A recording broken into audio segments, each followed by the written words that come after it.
no prep. Doug, what is our lead today? I don't know that we have necessarily. Well, maybe the Dodgers going up 2-0, a complete game. Never see that anymore. No, I guess that would be it. Or Blues Blackhawks tonight. That's not what Jackson has as the lead. What's he got? What are you guys talking about? Oh, come on. Hey, what's up? Come on. Papers is in another planet yet again. Welcome in. Jackson Burkett. What are you doing over there? Hey, buddy. I'm a 10-pointer. The Orange Giants are playing some fall ball. I'm working on sure that the YouTube stream is just right. Okay, let's take a look at it. I'll let you know if it's just right. Doubt it, if I'm being honest. It doesn't look like it's... It's not working. Well, you know, what goes on at 7:02 doesn't mean it's going to happen at 7:22. Okay. Things can change. I'm also, getting stuff up. But game time is on time? Marvin Barnes. Moving Marvin Barnes. Yeah, I'm working over here is what I'm doing. Okay. He's not placing a sweetheart teaser. I did see a lady walking out of the beautiful courtyard here at Westport that they've redone in recent years. Kind of, if you're familiar with the train wreck, outside of that, giant kind of gathering area, and I saw a woman walking with a large gold glove, and I thought, oh really? Do we have a crime taking place? She was just walking through the courtyard with a giant gold glove. We have the announcement, Tim, I think at 9 o'clock. The whole world is probably tuning into TMA. Yes, to find out the gold glove candidates. It would be kind of terrifying if people in the Dominican or all around the globe that want to find out if their uncle or cousin.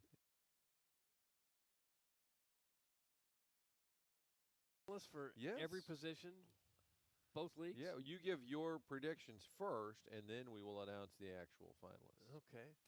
TMA YouTube isn't existence, and there's no video on 101 feed. Stay hot, Jackie. Oh. Doug, that's Terry Donovan's shaking hand, Gosh. which I believe is a reference to Ray Donovan. Wonderful presentation. He had a brother named Bunchy. I don't know if you remember Bunchy. I do. He had the shaking hand, right? Well, no, it was Terry. Oh. But Bunchy was in the Donovan family. And then, of course, John Voight was their ne'er-do-well father. Yeah, that he went home with somebody named Jose. Is that the guy? Clip that off. That's correct. He went to the Buggy Whip. Yeah, from the Buggy Whip over there in Palm Springs. Was it Liev Schreiber? I never watched Ray Donovan. Voice of God. Who knew? I never watched that show. But I remember people, was it Sunday nights? Because Earl Austin would tweet every Sunday. Outside of all of his basketball knowledge, he would just say, Ray Donovan time. Oh, and nice. That's all it would say. Right? Shot at Sports Finals. It's early in the show, but you guys sound great. I know how these remotes pucker Jackson's back portal, but so far, so good. That's from Scott's Wrinkled Ballsack. Well, I think part of the credit has to go with our reunion with the great Jim Hewer, who is now a part of 101 ESPN. I mean, is there a more kind and wonderful person in St. Louis sports radio history than Jim Hewer? Outside of me, I should say. There's a lot of bad people in sports radio, and Jim Hewer. Mount Rushmore is done on the After podcast. but Jimmy Hewer is not one of them. That's correct. And I don't know if you're aware, a lot of times when we broadcast on remote, we like to also pipe in ESPN national programming so people have a choice while listening. I did not know that, guys. And I'm testing things. Since we last saw you. Kind of a tradition like no other. It is. There's a woman standing outside with that gold glove. That's what Martin was talking about. It looks like it weighs 100 pounds. Should we let her in the door? I think she's trying to hand us a gold glove. She appears that she wants in the building, I think, and she does look like somebody who belongs here since she's carrying a giant gold glove. Well, shall I go let her in? Maybe go find out at her store. Do some journalism. Is she talking to someone out there? There's a giant baseball between me and the person she's talking to, I think. I don't know. Right. Always Papers is going to go inquire, I think. No, he's doing technology and stuff. He's working on the YouTube because, Martin, you might be surprised to hear this, but they are not happy that the YouTube is not working. Evil Calvin says, YouTube stream down, MD 2020. Why can't I see Tim? I need to see Tim. No, you don't. Eric in the Central West End is not happy that there are no drops. Moistest Deleuze says, Jackson, quit watching hockey highlights and fix the YouTube stream. Is that what he's doing over here, watching hockey highlights? I think so. Oh, give me your fucking feet! Chairman Kurt has got the drops. Chairman Kurt's back at the mothership. The world headquarters. Yeah. Every once in a while, the chairman just go on a drop binge to please the folks. I love when you guys get big-chested about getting on the air for a remote. It's like watching a major league player pimp an infield single. That's from Arbor Day, Doug. Two-time Texter of the Year. He believes we're getting big-chested. I kind of like the term. I do like that as well. I might have to hijack that one. Sharon in Clayton she's kind of guiding the program here. She says, "Morning, guys. Turns out Shildt was an angry elf to staff in San Diego, too. Interesting article making the rounds, and that actually was Jackson's lead in today's Stiefel dossier here. Okay. On the morning after, presented to you by Brown and Crouppen on 101 ESPN, and it comes from Kevin Acey of the San Diego Union Tribune, who we played audio from yesterday. And pretty prominent Padres columnist, correct. I would say. That is, he has been in San Diego for a number of years, and the article cites that Mike Shildt said, "One of the reasons I'm going to leave is a frustration with the stress and the inability to please everybody. I made a decision to go home because of this. I'm tired of dealing with it." And so a little more vivid. Shildt was responding to the Union Tribune on Tuesday regarding questions about his management style based on the complaints of a number of people who worked with him the past 2 years. Nearly 20 sources, 12 of them who worked with Shildt on a daily basis during the season, have in recent months characterized Shildt as an unyieldingly demanding of his coaching staff and the team's support staff, and as having a tendency to micromanage and possessing a quick temper that is easily many times about this. And he would tell me, I can't comment on that. I cannot comment on that. He was consistent, not just on the record, but off the record. And I would hear from other people, this happened, this happened, this happened. And I asked Bill DeWitt III. He said, I really can't get into that. They clearly ate it when it came to this story. And it's not a great analogy because of the circumstances, but remember, when Whitey Herzog traded Keith Hernandez, he ate it. It was a terrible trade. Years later, he's like, I had to do it, and there was other stuff going on, but he ate it. And people are like, God, Whitey's so smart. Why would he such a stupid trade? That was a horrible trade. Yes, but he felt he had to do it because of Hernandez's issues at the time. I understood having to get rid of Hernandez. I didn't understand getting next to the nothing return, in return. Yes. Well, but Second time we're talking about Neil Allen in this segment. Yes. Who would have thought? Well, it's going to ruin the surprise guest when Neil Allen calls in. It's going to be a delight. I think you could get a second question with Neil. I don't know the third. I don't know what the third. Papers and I talked twice yesterday. I never call him, but I ended up calling him twice yesterday because we were working. We were working on a couple of different options and things. I think we got a good surprise guest tomorrow, but really, we were talking about it. It was not Neil Allen related, but that might be fun. Doug, would you enjoy a good Neil Allen? Oh, sure. Visit? Where is he now? What are you doing, Neil? I haven't heard that name anywhere except here for the last 20 years.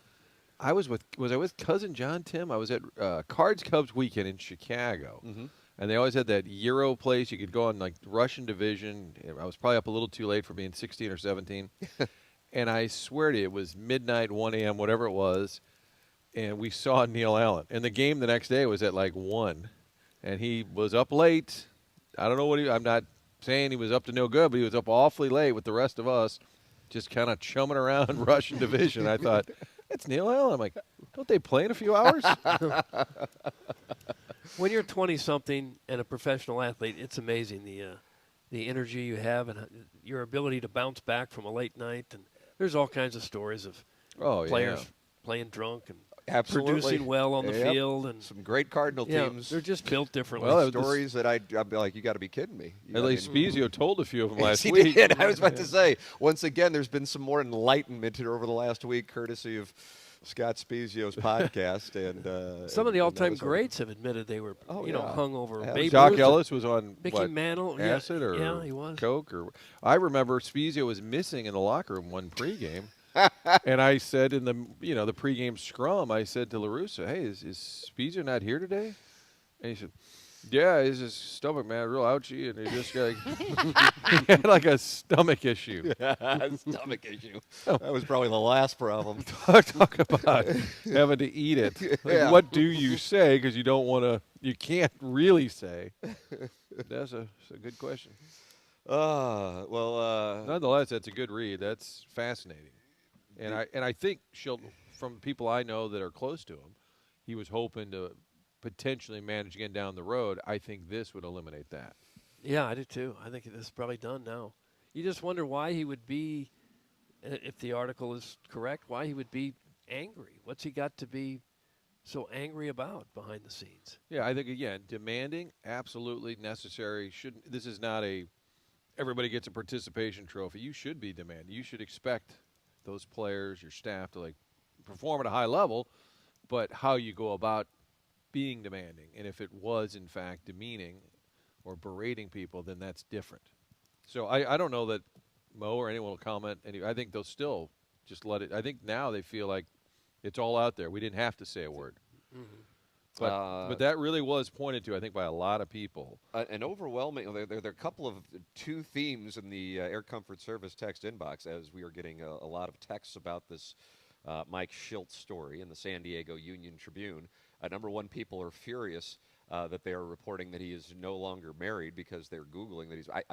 I have no idea the personal life of Mike Shildt. I'm reading directly from the San Diego Union Tribune regarding the financial terms, saying. In the article, this is me reading from the San Diego Union Tribune one more time, Shildt said he is being paid through the end of October. While the financial terms of his contract are not known, numerous people in the industry said he forfeited at least $4 million by walking away from the final 2 years on his contract. The 57-year-old Shildt, who is unmarried and has no children, said he is financially set. That is from the San Diego Union Tribune. I do not know his marital status or if he has children or not.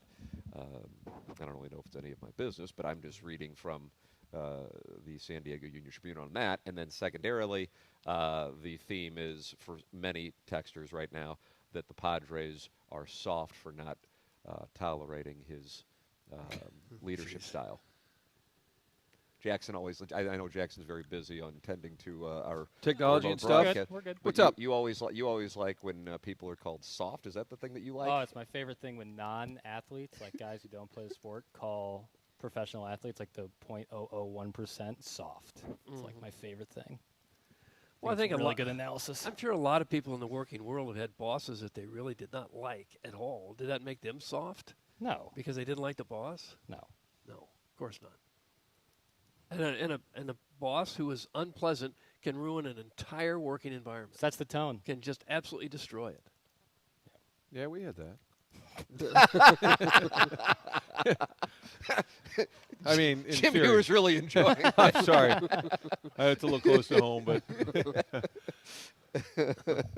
we're not naming names. Ever.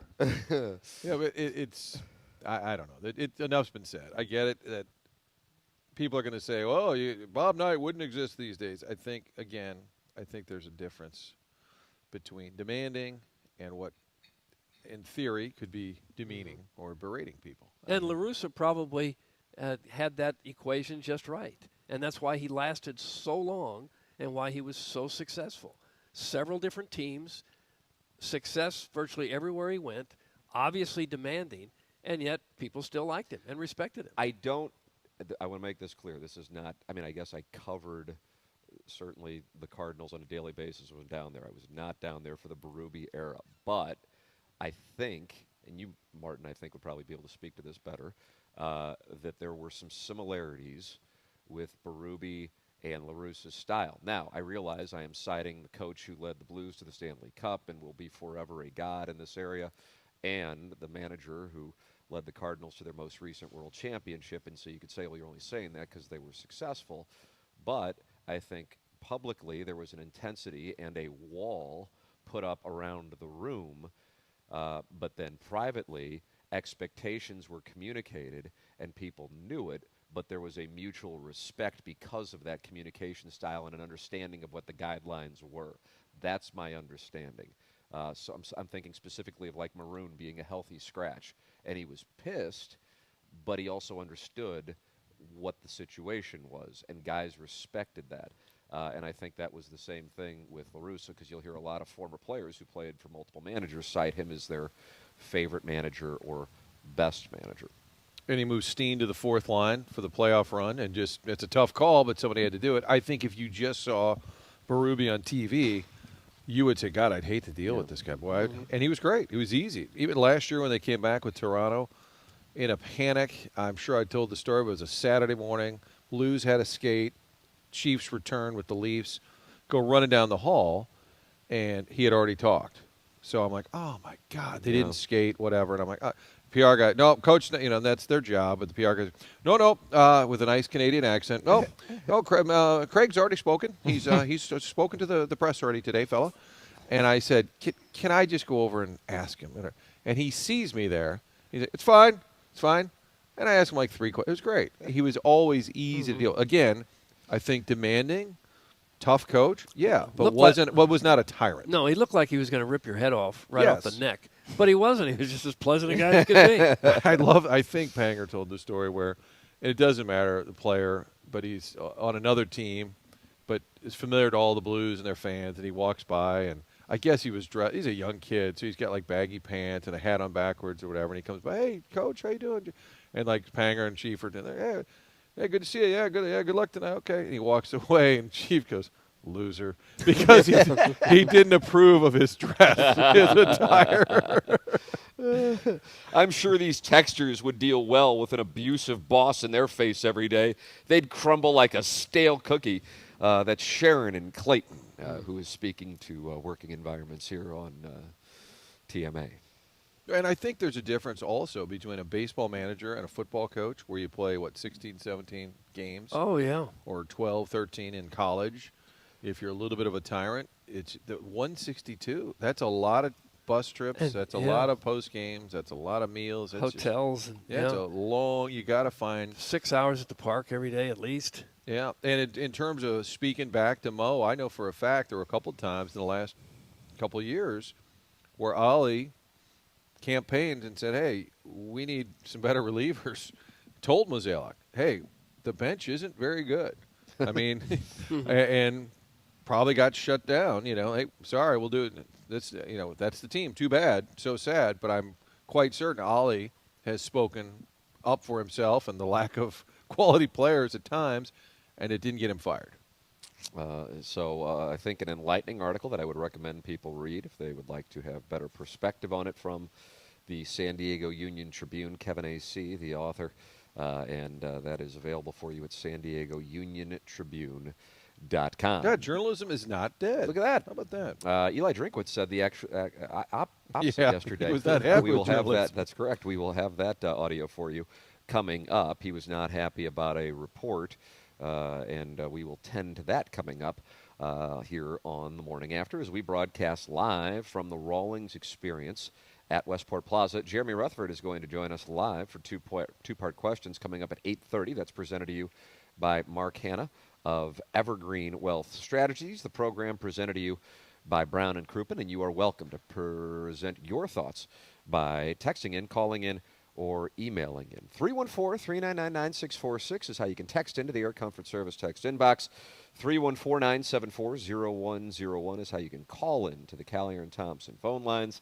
And the morning after at InsideSTL.com is how you can email in for our Design, Air, Heating, and Cooling email of the day.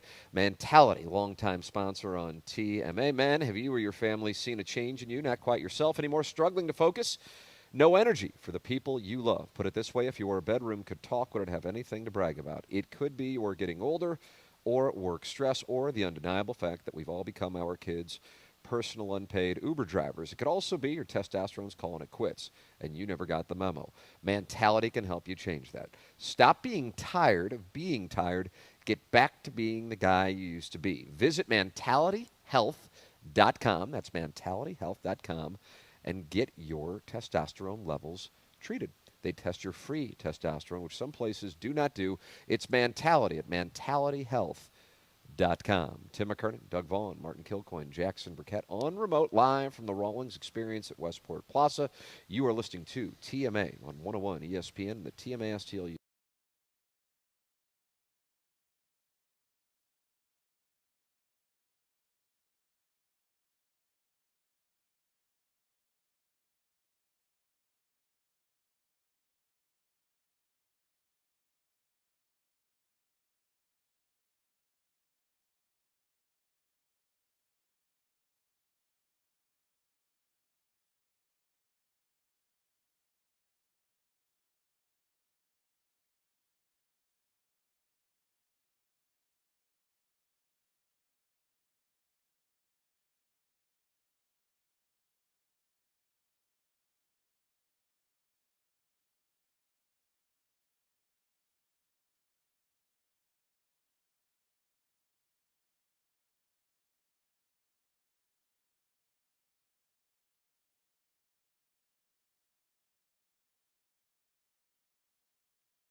the revealing of this year's Gold Glove Award finalists on 101 ESPN. Welcome back. It is the morning after 101 ESPN. And today, the 101 ESPN YouTube channel. Doug, if you want to watch the program, okay. Jackson has decided to kill the TMASTL YouTube channel. Why? He will experience, damn it! Why? He will be served with papers, Jackie papers, by Inside STL's counsel. And you will be able to defend yourself, of course. But just in this particular case, would you like to tell the audience what's going on? I like the idea of the Inside STL counsel just being like Tim with a fake mustache and a briefcase. Bobby Valentine managing. Take the lifts out of my shoes. Yeah. I don't need to go skydiving ever in my life because I do remote broadcasts. Clip that off. That's a T-shirt. That's Doug's confused by your like death-defying it's stuff. just it's Did it scare you? Every time you do it, it's Did you sleep well last night? How was your REM sleep, bro? I slept fine. Yeah. I mean, it's in the Lord's hands eventually. You know what are you gonna do? The YouTube channel is in the Lord's Just hands? remote broadcasting. It's like you play a video game and you're pretty good at it, and you're like, all right, let's turn up the difficulty settings to mega difficult. Yeah. But you know that going into it, and you accept it. And Jim here is outstanding and has really helped. And so far, honestly, not bad. So you're telling me I combed my hair for no reason? No, we're on. on. We're on. Here we are. Yeah. But it's the 101 ESPN channel, and Jackson's, with the 101 ESPN YouTube listeners and the TMA YouTube listeners, they're from what we call different parts of town. Sure. And Jackson says it's like the Jets and Sharks in there. Yeah. And they're scrapping in the Michelob Ultra YouTube chat. By the way, that's only 95 calories and 2.6 grams of carbohydrates. And on a glorious day like today and tomorrow and Friday, why not make it even better by enjoying a Michelob Ultra, sponsor of the YouTube chat? And today, friends can gather in the 101 ESPN YouTube chat, where usually enemies gather in there. Right. It's it's like a nice little mix it up for one day. So we have a unique thing where we stream to two different YouTube channels, the TMA and the 101 ESPN. That's unique to us. Sometimes that can be difficult on remote. That's the reason. Complain all you want. I'm fine with it. I'll eat it. Sounds like he doesn't care what the audience thinks. Well, I'll eat it. I'll just wear it. You're like fine. Mo. You're just going to eat it. It's my issue. It's my fault. But this is what we're doing right now, and yeah. Have you learned anything that I guess? Sorry. Yeah. I feel like Sam Pittman right now.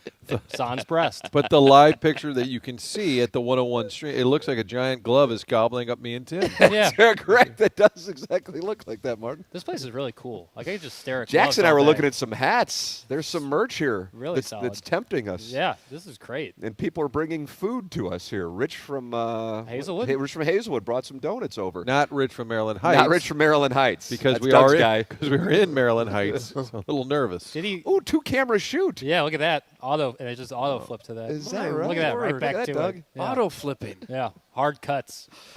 The 101 chat's like screaming into the void of space. This feels like death in here. That's from Too Fat to Kayak. See, it's nice. That's the kind of stuff I'm looking for. Mix it up. All right, cut it off. I'm done. I thought that came from behind us. Gabe was here. Gabe is done. Well, Gabe was part of the peppering of drink yesterday. Wow. I settled in to watch. There was some great stuff there. I mean, the absolute highlight. I texted Jackson because I was out all afternoon, and so I was totally away from social media. And I thought that this might have become a whole thing.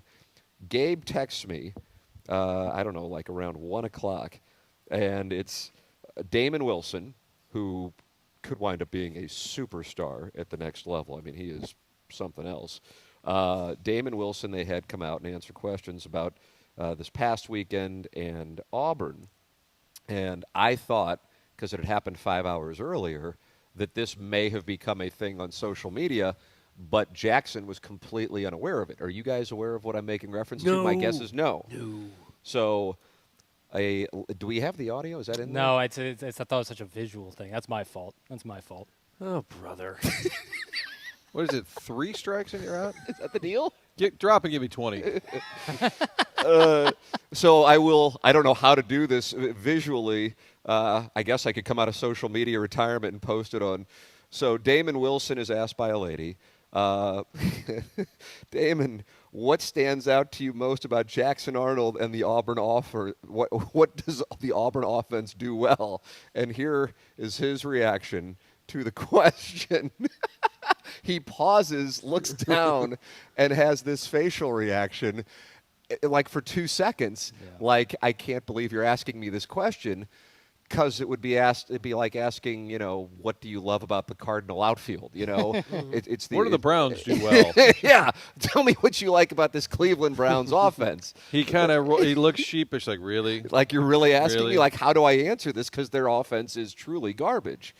And I kind of thought, okay, knowing how this works with college football being how it is at the moment, and in particular, fans from Auburn who are waiting to get Hugh Freeze out of town, that this would turn into a whole thing. But at the moment, anyway, it hasn't happened. Because I think Damon Wilson, not only is he incredibly talented, he strikes me as a guy who's got a good head on his shoulders as well. And I'm like, oh, this poor guy now. This is going to turn into a whole thing, and he's going to be the target of fans on Saturday night down at Auburn. That didn't become the story. Eli Drinkwitz's a variety of comments became the story. Jackson, what would you suggest going with? Chairman Kurt is back at the 101 ESPN World Headquarters. I like the clip he talks about the Kirby Moore report that he was interviewed by Arkansas. Yes, he was not happy about that report. And it was a hog reporter that has a blog or a site that appears Hog to be blog. Hog blog, all about Arkansas.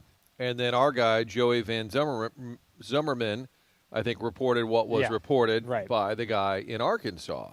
And that just led to, and they said it was a Zoom interview of Kirby Moore for the Arkansas job. That was what was reported. And Coach Drink didn't appreciate that. Last week it was really unfortunate that Kirby's name got associated to something that was a complete lie. He'd never interviewed, didn't talk to anybody at Arkansas. It's a bunch of bull crap put out there to try to create distractions in a narrative that then comes over after the fact, after the game. And it's really disappointing, all right, that this stuff happens. Because, again, Twitter ain't real, and it's just a bunch of bull crap thrown on message boards. Put that off. I think sometimes he says things for effect. I think he's legitimately pissed. Yeah, I think so too. Because what wound up happening, and I think he may have said this later in the press conference, it was about 29 minutes, and I think his guy, who you said came from Alabama, used to work with Saban. Yeah, I believe the sports information director, Josh, came from Alabama. Got it. Was kind of trying to cut him off or cut the questions off, and Drinkwitz kept going. It really is something else because he gets into a bunch of other stuff, which we'll have momentarily. But what Drinkwitz's complaint was that it became a narrative that the play calling was bad on Saturday against Alabama because Kirby Moore may have been distracted by his interview with Arkansas. And so Drinkwitz was saying the whole story is bull crap and there's no journalistic integrity anymore. Twitter is not real, and it's all a bunch of crap that comes from message boards, as you just heard. Hard to argue with that. That's what I'm saying. I'm kind of like, all right, here we go. Yeah. But where was it reported that Kirby Moore's play calling was, or was it just fans chiming in? Fans, yes. It's not like Hockman wrote a column or Vahe wrote a column saying, as far as I know. Right, that's what I'm saying. So I think you have to still, you can be angry that it gets out there and that the initial report apparently was inaccurate, and that's frustrating. But I don't think you can blame like the whole industry because a narrative gets started and a blog starts saying, "Oh, he's probably distracted." I would say, in honor of Steve Sarkisian, I would say to Drink, who's saying that? Who reported that? Just anybody can get on Twitter. Right, that's what I'm saying. Promote anything, and then it gets shared by a million different people. That's the title of the segment. Anyone can be on Twitter. But what I have noticed, and I think this is just, us with, having done this for however many years combined amongst the three of us, we still view things through a lens of, we were told, I'm sure, Doug, you were, and Martin, you were at Marquette, and Doug and I at Missouri, that if you have something that you do not know firsthand, you make sure that you source it. The thing, Greeley Kyle was the professor at the University of Missouri. CYA, in part, you attribute because somebody did the legwork. Now on Twitter, it's the hat tip amongst ball riders, but also to cover your ass that you attribute. And if you don't have it, then you don't say it. And that's something that we were taught, in the late 1990s at the University of Missouri. But what I have noticed now, and that's not even now, it's within the last couple of years, it doesn't matter where it's coming from. It just kind of becomes the truth. and then you can spend time either fighting it, and then it becomes, oh, you're pretty defensive. Well, you can't or you're soft. Is Jackson's favorite thing. You cannot win. But personally, I liked a lot about what Drinkwitz said yesterday. I thought that was a great press conference. I'm by no means a Drinkwitz lemming. Yeah, I've been a Drinkwitz critic at times when some of the play calling, some of the big moments, not winning the big game. I appreciated when he opened up. He even said, "Hey, a couple of questions I told you the other day, I'd get an answer for you. It was about the play calling, not running the ball." And he said, "I told you I'd give you an answer." I appreciated him following up on that. I even think Lynn Worthy asked the question the other day, and he said after the game, he said, "That is a good question. I'm going to get you an answer." I thought he handled that well. I do laugh. Every coach starts their press conference the same. They name almost the entire roster for the other team. And he's like, that defensive end, he's got pro potential, and you look at what they're doing. They got 5 NFL caliber offensive linemen. The tight end makes plays. The safety comes up and hits. Just basically goes through the entire roster before digging in on the other topics. It is so customary, and no one's interested in it. No. It's like reading a statement. And nobody's going to use it. No. They probably just got done looking at the video before they sat down to do the press conference. I just think it's a tradition of sorts. 42 is a real good player. I think 15 can get out on the edge. You're like, okay, nobody cares. But the rest of it, the Kirby Moore idea that if it was true that he did a Zoom interview for Arkansas, do you think the grown man can't then also call plays the next Saturday? I don't totally buy that. I am officially crowdsourcing here at Rawlings, but if memory serves, one of Nick Saban's assistants, a recognizable one, was interviewing. It might have been Lane Kiffin, by the way, in between the 2014 SEC championship game against Missouri and the playoff. And it might have been like something as random as, where did he go? Florida Atlantic, I think. Yeah. And then Saban and Kiffin parted ways then, and Steve Sarkisian called plays for the college football playoff. I could be off on that, but I'm pretty sure. And the reasoning was because Saban was interviewed. There was this recent ESPN, I think you can call it a documentary. I know Chairman Kurt and I were talking about watching it. It's really good. I can't recall. It's about Lane Kiffin. I think The Many Lives of Lane Kiffin or something like that. And Saban's interviewed and Kiffin's interviewed, and Saban's logic was on what was truly a mutual agreement is if we're trying to win a championship and he is looking to his next responsibility, you can't realistically do both. Now, you could say, well, that's the college football playoff. This is the regular season, but for all intents and purposes, that was in some capacity a playoff game for Missouri. They're not eliminated, but that was an incredibly important game. It wasn't the UMass game. So I do understand why people would wonder about it, but what Drinkwitz said yesterday is it was just completely false, and he's pissed off that it got out there because it was just made up. I don't know how they're ever going to combat that either, because it's getting worse. Because there's no penalty for it. Right, and it's getting harder and harder to tell the difference between a legitimate journalistic source and just some keyboard warrior making stuff up. And not just sports, news, everything. Every story you read, you don't know what's real and what isn't. And I don't know how that's going to change. Guys, Jackson had one of the best shows of his career last week after interviewing with that Chicago outlet. Yeah, that's true. That's a Mr. Mudjack Mike. Yeah, when you went up to the interview with 670 The Score last week, right. You came back and you were firing on all cylinders. That's right, and it can't be ruled out. They may or may not have said, we'll be listening, and so. Oh, I see. It's so kind of a resume show. If I'm Kirby, and Arkansas might have said, I'm watching, but I tend to think Drink is telling the truth. There, it's like. He was pretty adamant, I would say. Right. Now, my score sources tell me that Jackson sort of lost it when they asked, so tell us about the Dotem remote. And then you kind of got into a sweat, and they said. Day one of spring training. You didn't think they knew about it. That's right, yeah. Listen, they did their due diligence, and I said, give me 2 weeks, and I'll show you what I can do. I've already had. And you're looking at it, baby. I've had 2 or 3 people say, is Jackson really going to Chicago? No, you were talking about you don't know what's real. The best is people ask Jackson about his home in the Hamptons. Right. Yeah. See, we're right.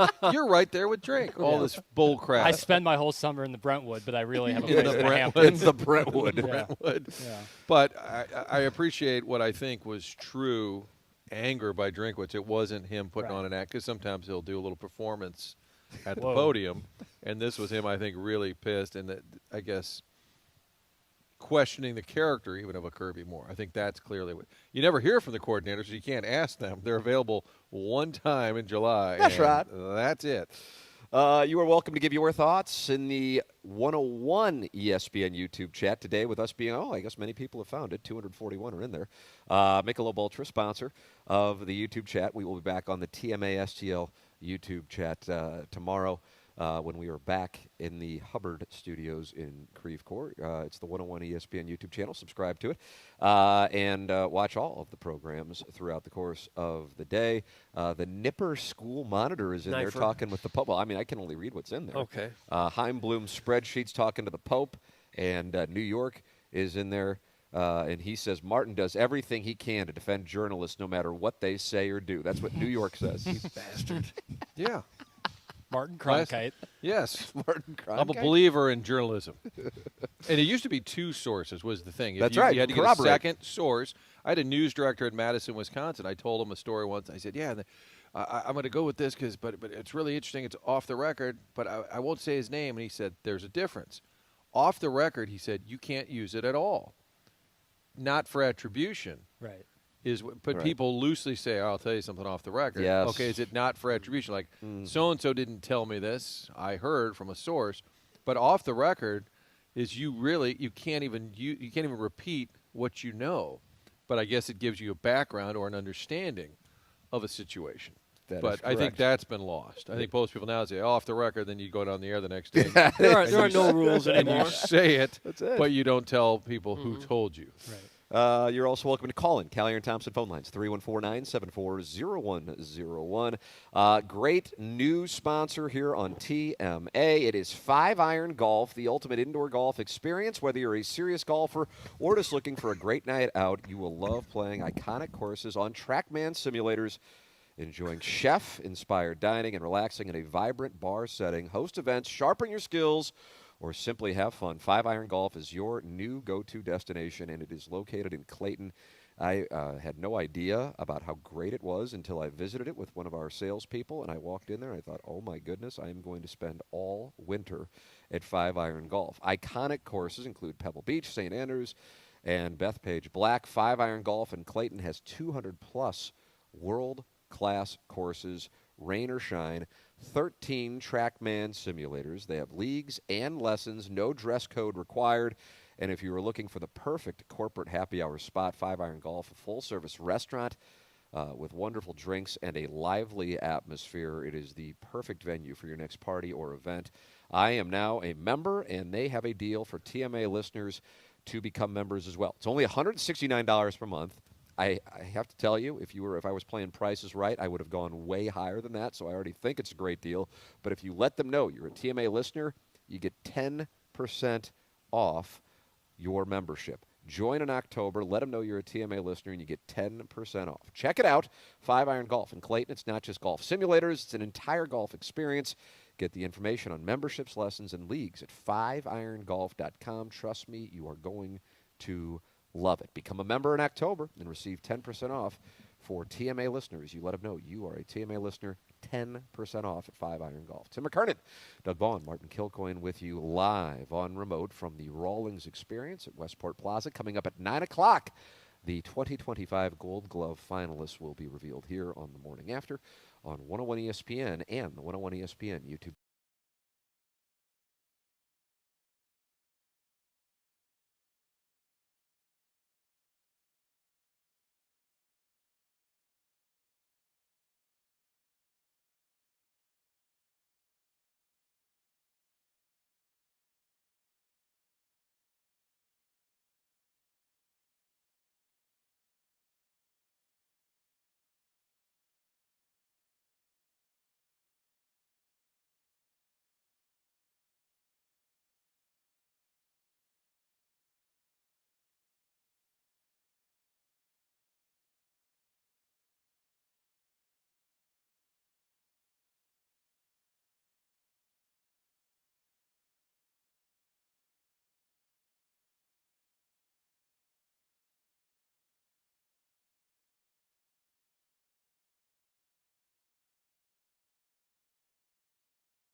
101 ESPN.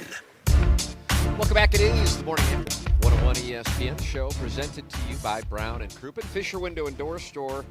8 o'clock hour here on the 101 ESPN YouTube channel as we are on remote from the Rawlings Experience Gold Glove finalists announced on TMA coming up at 9 o'clock. We have the information, Doug. It's just embargoed. I see that. It's nice to know something that other people don't know. And there's a sense of power in that. We know who these finalists are, and you don't. And that's why we're true journalists. We came right to the Rawlings headquarters to get that source information. Right. Thank you. This is the coolest store in St. Louis. This is like a mini Hall of Fame right here. Yeah, I've been to the Hall of Fame in Cooperstown. This has more sparkle than that. This is such a cool – if you're a baseball fan, you've got to come out and see this place at Westport. They've even got batting cages that said you can hit upstairs. You can hit. They've got gloves from all the Hall of Famers. It's really a cool spot. All-time Gold Glove winner, Doug. What's the answer? Most Gold Gloves ever. Greg Maddox, 18. Yeah, we were just doing this off air. Oh. It's a sign, right? It's right there? Yeah. Brooks Robinson, 16. How many of those, I'm crowdsourcing excessively, how many of those were consecutive, I wonder? I don't Probably know. have to look that up. Yeah, now you're crowdsourcing. It doesn't say that on the sign. I'm sorry, Jack. I really don't like Brooks that. Robinson, 16. On a home run by the Wizard. Ozzie, 13. Pudge Rodriguez, 13. He won, oh my God, from 1990 to 2002, he won the Gold Glove every year, 12 straight years. Gosh. Kitty Cott won a bunch of things, Doug. Kitty Cott. He did, And he pitched for 38 years. including the Cardinals. Doug, I know you have something you want to tell us about.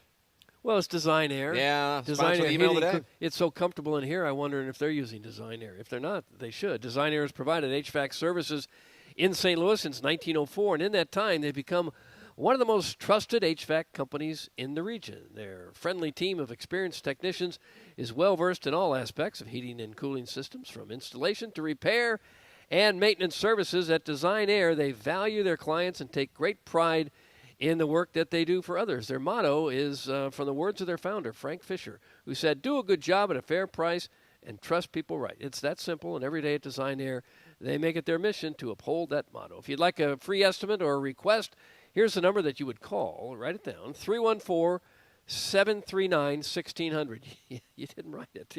I'll say it again, 314-739-1600. That's for a free estimate. Their website is designairservice.com. I've had them out to my house. I think we're all customers of Design Air. Once you have them out, you're not going to want to go with anybody else. And also, Design Air, well known as the home of the handsome repairman, as for Larry, the Silver Fox. Yeah, that's your favorite, but I know you like Steve, too. Steve is dashing. He's been to my house 2 times. The last 2 times I've had Steve out. Boy, there's nothing you can throw at them that they haven't seen. Do you ever just have them come out just to talk? Oh, sure. And they go, "Doug, there's nothing wrong with your air conditioning." Yeah, we just sit and talk HVAC. Okay. That's a little sus.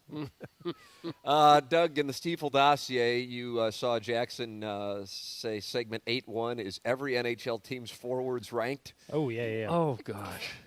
Yeah, hold on a second. That reaction right every there. one of Was them? it Damon Wilson-esque? We got to know every player in the league Well, they're just the and best rank ones. them? The forwards. But is it Okay. by There's team? 3 of them on the line, Doug. Oh, you son of a so-and-so. Left wing, wow. center in Canada. They spell the center. And you want us to know all of them on they every spell team? center with an E at the end in Canada. Well, you and got then the right Blues wing. in hockey tonight. 8:30 start. Because Hello it's a playoff again, game. everybody. That's right. Okay. And so Jackson is getting you ready by ranking every NHL team's forward. Who's your? Yeah, that's my. Are you favorite. just saying the top forward from every So team? each team. I'm not saying anything. I didn't rank. What them. exactly are you saying? It's your dossier. Who did Chairman Kurt do the dossier? No, I did the dossier. Okay. But I didn't Where's write the this story. bull crap report coming from? The Athletic. Who Yeah, told you Jeremy that, Arch? Rutherford, 8:30. Ouch. That's right. Jeremy Rutherford will be answering for this ranking. This actually is not his ranking, No. but it is his publication. So each team. So the Yes. Blues, we would rank their forwards. So they're like, up there pretty high. so each team, whether Each team. I Yeah, okay, it's not ranking like every forward. I like in the Robert game. Thomas right, first, correct. and then Holloway. Okay. Okay. Gosh. So who has the best forwards in? Okay, From I- 1 to 32, there's a ranking, right? That's correct. Okay, and we're supposed to guess the number of the Blues between 1 and 32. That's correct. I would What a say they're shishawally poll. seventh. I'll say they're 11. Well, it's tiers. It's a tier ranking system. What? Oh, for heaven's sakes! Is this Like like, how the many Orlovsky tiers? 7? when he ranks a quarterback, it has to do with vision, pacing, cadence, like all this made-up There's stuff. 5 tiers. Well, what are the So tiers? we have to pick the tier that they're in?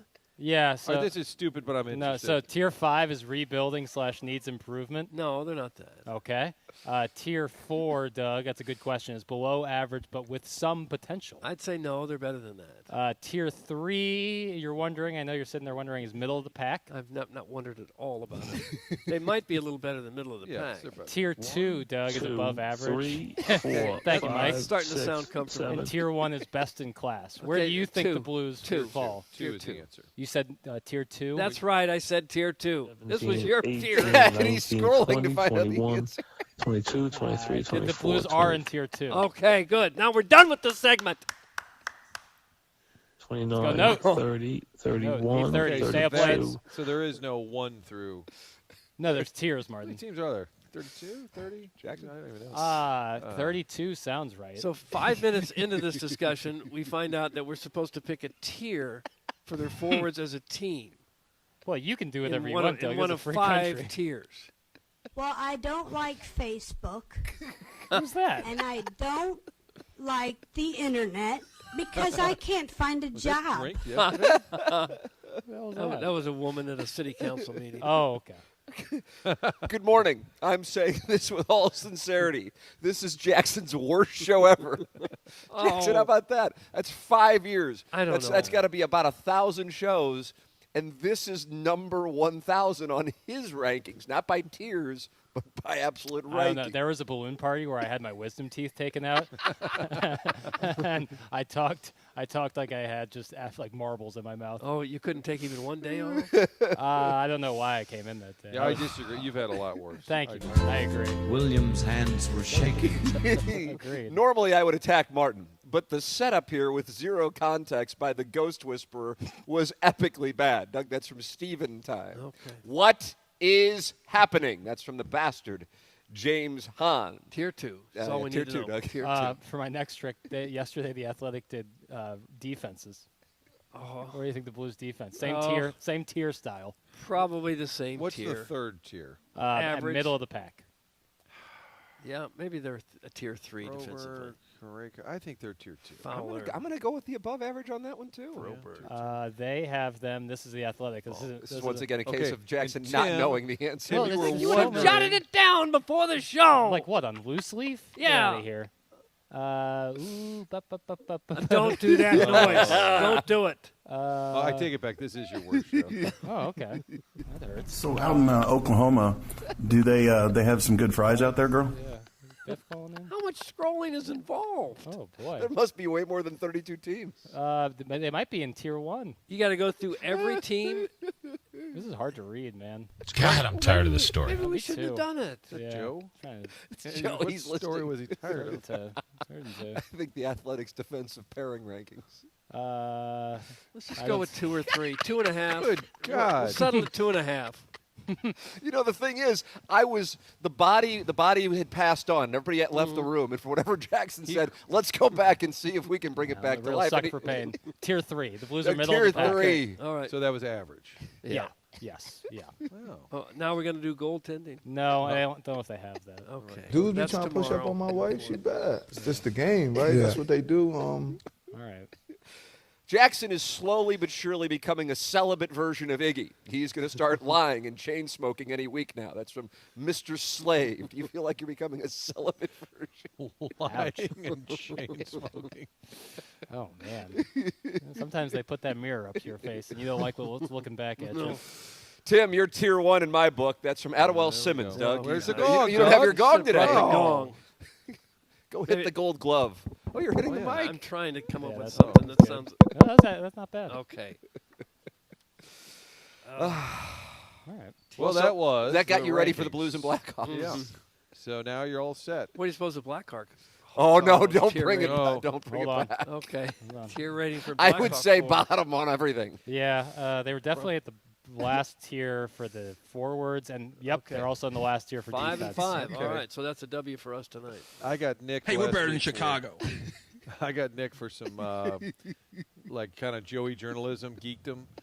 I don't know what you want to call it, but we had Tom Stillman live on the 2 Fox, and we tossed it back to the studio, and I guess there was time for a question. I wasn't really ready for one. And Shirley Washington said, wow, Martin, it seems like the fans are really excited. And I said, yeah, for sure. Let's just hope the team can match their optimism. And Danny Mac texted me, really? Matching the fans' optimism? I was like, I got nicked. I got a little bit of geeked out there. Yeah, it's a big one tonight. Joey journalism. And we were getting you ready that night for opening night. And today we've got a wonderful matchup. Hawks are in town. Jackson, where are the Hawks forwards right now? I'm kidding. 5. They were in tier 5. Oh, they were. Yeah, You were ready for that one. Yeah, I saw that one. Oh, so Dougie did the Blackhawks research, not the Blues. Well, I scrolled through both articles about 3 times trying to find out the information. We'll get Jeremy Rutherford's rankings because he's going to be right here at the Rawlings Experience with us, taking your 2-part questions. That's presented to you by Mark Hanna of Evergreen Wealth Strategies. Looking forward to talking it over with JR, so send your 2-part questions in 314-299-9646. You can call in 314-974-0101, Callier and Thompson phone lines. And you are welcome to participate in what is today on the 101 ESPN chat at youtube.com/101 ESPN. And Harry Hogg is in there. Doug, you thought it was Harry Hoggy, but he says it's Harry Hogg. I'd go with Hoagie. And he says, oh, wow, Tim looks ripped. Christmas. The Crystal City Liquor Man says Jackson's getting a D ranking for today so far. So he is giving you a D. Hold on. Are we on the air? Check. Are we on YouTube? Check. Bar is low. C. The bar is low. Okay. This is like the Chris Rock segment where my baby isn't in jail. But that at least gets you a C. You know, I would think so. Yeah. Are you getting turned on by this? No. I shouldn't have a D. I at least should have a C. Right. I think a C. Well, C is a passing grade. Degrees, yeah. right? Yeah. Was that the motto at Marquette? Get back on the Adderall. That's from Gooch. You're on B12 right now? It's B12, man. I'm telling you. I went to a Spanish teacher once after a semester and said, you gave me a D. You think you could give me a C for my grade point average? And the guy says, okay. I said, well, thank you very much. Oh, I should have gone for the B. Gracias, senor. I said, Puedo ir al baño. Hey, Chuck. Charlie Marlowe, AI.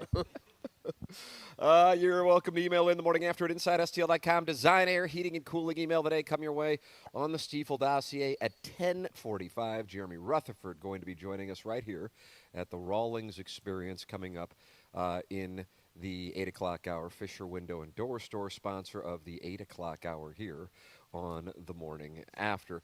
James Carlton, longtime TMA sponsor, 314-961-4800. He presents the Colonel, Gabriel P. DeArmond, every Monday and Friday. James is my insurance agent. He has been since 2019. Longtime Tim McKernan Show podcast sponsor, and now longtime TMA sponsor. Go online at carltoninsurance.net.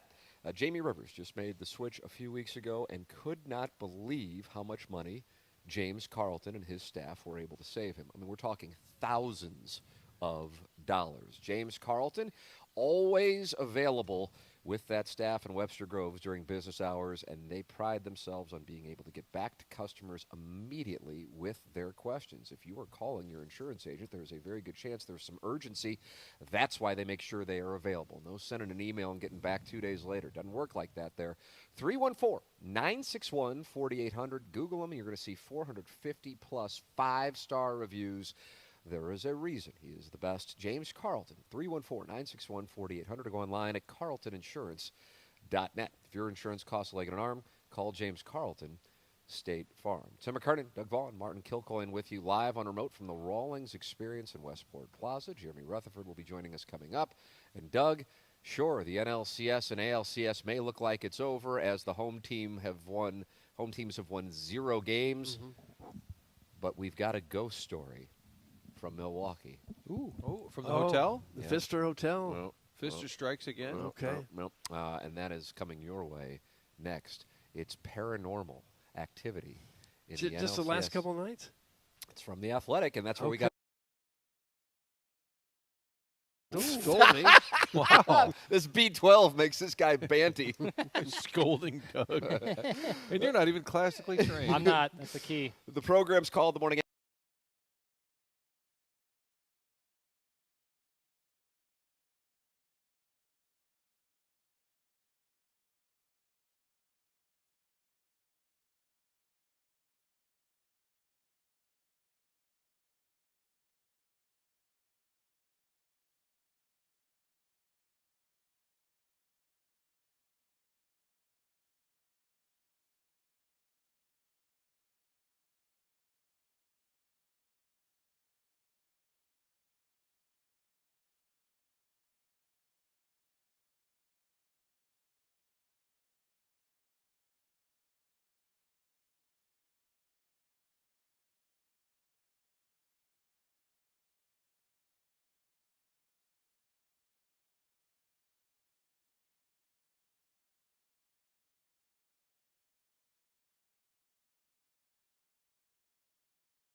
KXOS HD1 East St. Louis and KPNT HD2 Collinsville. 101 ESPN is driven by Brown and Crouppen Law Firm. Live from the Rawlings Experience at Westport Plaza, this is The Morning After, presented by Brown and Crouppen on 101 ESPN. TMA 101 ESPN live from the Rawlings Experience at Westport Plaza, where the Gold Glove finalists for 2025 will be announced coming up at 9 o'clock. And, Doug, we have the information sitting right in front of us, but it's been embargoed. And so at 9 o'clock sharp, we'll be able to share it. Can you keep a secret? Ooh. That's what we have to do. No, I'm talking about this list. Another HR violation on this show. It's back-to-back days. Jeremy Rutherford's going to be with us here at the Rawlings Experience, and he's going to take your two-part questions. The ALCS resumes this evening, and the NLCS gets the day off. Doug, is it going to be the Dodgers and the Mariners? Well, it'd be hard to argue either other way at this point. I don't think anybody's going to stop the Dodgers.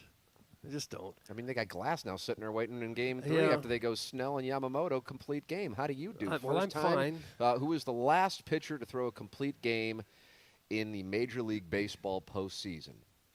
I heard it was 2017. That is correct. Can I have initials? Astros?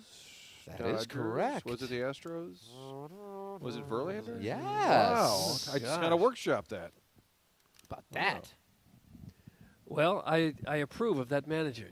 I think when a guy's going as well as he was going last night, let him stay in there. This is why you pay him the big bucks. This is the very moment that you shelled out all that money for him. It's the opposite of what we've seen, and I really do think, and I don't think it was intentionally strategic so much as it was necessary, that I think it began in 2011 with the Cardinals and Tony La Russa, because outside of Carpenter, with the combination of the great Pfister Kyle Loesch, Jaime Garcia, Edwin Jackson, you didn't necessarily have reliable starters, certainly when you compare it to what the Dodgers have, but even those Astros teams, or the team before in 2010 to have pitchers go a combined 17 innings to start. This is the first time since the 2010 Giants that pitchers have combined for this much to start a postseason series. So the Giants did it 15 years ago, and now here the Dodgers are repeating a style of baseball that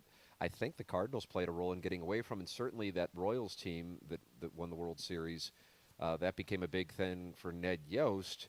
He just get to the sixth inning, and then he would throw in that trio of relievers. Finnegan was in there? Herrera and Holland? Oh, Greg Holland, former Cardinal. That's right. Very brief stay. He was great. He's really good everywhere but here. Yeah. If I'm not mistaken, La Russa is largely given credit for the lefty-righty bullpen matchups at the end of the game. I think he was one of the first to do that in the late innings. And when they instituted the three batter minimum, he said, yeah, it's a great move. I'm like, wait a minute. We did the exact opposite of that. Yeah. But, Doug, the Dodgers were able to win both games in Milwaukee despite staying at the Pfister Hotel, at least some of them, because others said no thank you. Mookie Betts always Airbnbs when they go to Milwaukee. Gosh. And Teoscar Hernandez checked in, and then he goes, you know what, I got to get out of here. Really? Yeah. He saw something, did he? Well, here's what he said. He says, I don't believe in ghosts. I have stayed in there before. I've never seen anything or heard anything, but my wife's on this trip, and she said she doesn't want to stay there. So we have to find another hotel, but I've been hearing from other players and other wives that it's something happening these couple of nights. Now, Dave Roberts said those stories went away when I was about 10 years old, so no, I'm fine. I'm going to go to bed now. That sounds about right. There's some different takes on these. John Carlos Stanton was interviewed a few years ago, and he said, man, I hate when we have 4 games there. 2, 3, anything's better than 4. It's really freaky as S with the headshot paintings on the walls and the old curtains everywhere. It reminds me of the Disneyland haunted house. The less time I'm there, the better. In the Dodgers' short stay at the Pfister this October, Hernandez says teammates have already heard odd noises. The lights, some of the rooms, the lights go off and on, and the doors, there are noises, footsteps. I'm not the guy that I'm going to be here saying, oh, yeah, I experienced that before, because I'm not, and I don't think I'm going to experience that. Nonetheless, he checked out of the hotel. Oh, brother. What a great marketing thing for the hotel, though. Don't you know people come from all over the country just to stay there? Well, it's like a 4-star hotel, 4 or 5-star hotel, right? It's like I've stayed there. It's kind of it's a little old school at this point. Did you see anything scary? I don't remember after the 10 Manhattans. I was going to say, if you were in Milwaukee, you're probably getting after it. It was summertime. Was that the Tom Petty concert, Tim? It was. Yeah, I Won't Back Down was the encore. I remember that. Yep. Yeah. On the lake there. Great setup. It's amazing that they don't have, and there are some nice hotels downtown, but I don't think they're big enough maybe to, I don't know why. There's got to be some other options is what I'm saying. Like if a team comes to St. Louis, you could stay at the Ritz, you could stay at the Westin right across from the ballpark, you could stay at the Four Seasons downtown. I don't know why it's like the Pfister or bust in Milwaukee. Like it's not the nicest hotel there? No, it's plenty nice, but I'm saying if a team really didn't want to stay there, it's hard to believe there isn't another option. Bryce Harper refuses to stay there. Now, that's not a problem for him at this moment. But he has talked about staying at the Pfister Hotel and seeing his clothes move across the room. Oh, come on. Come on already. This is nonsense. Video, please, or it didn't happen. So you're calling Bryce Harper a liar. Here we go. The 2015 NL MVP is perhaps the biggest name to have come forward with a spooky tale. While staying at the Pfister in 2012, Harper had laid out his shirt and pants. You like when a guy lays out his shirt? You don't have to lay them out. Just put them in the closet. They'll be there when you get up. But that's the problem. They weren't. He laid out his shirt and pants on a table by the end of the bed before going to sleep for the night. Quote, when I woke up in the morning, I swear on everything. The clothes were on the floor and the table was on the opposite side of the room against the wall. I was so flustered. I honestly thought there might be someone in my room. I had no idea what the hell just happened, so I actually looked around, and then I checked to see if the door was still latched, and it was.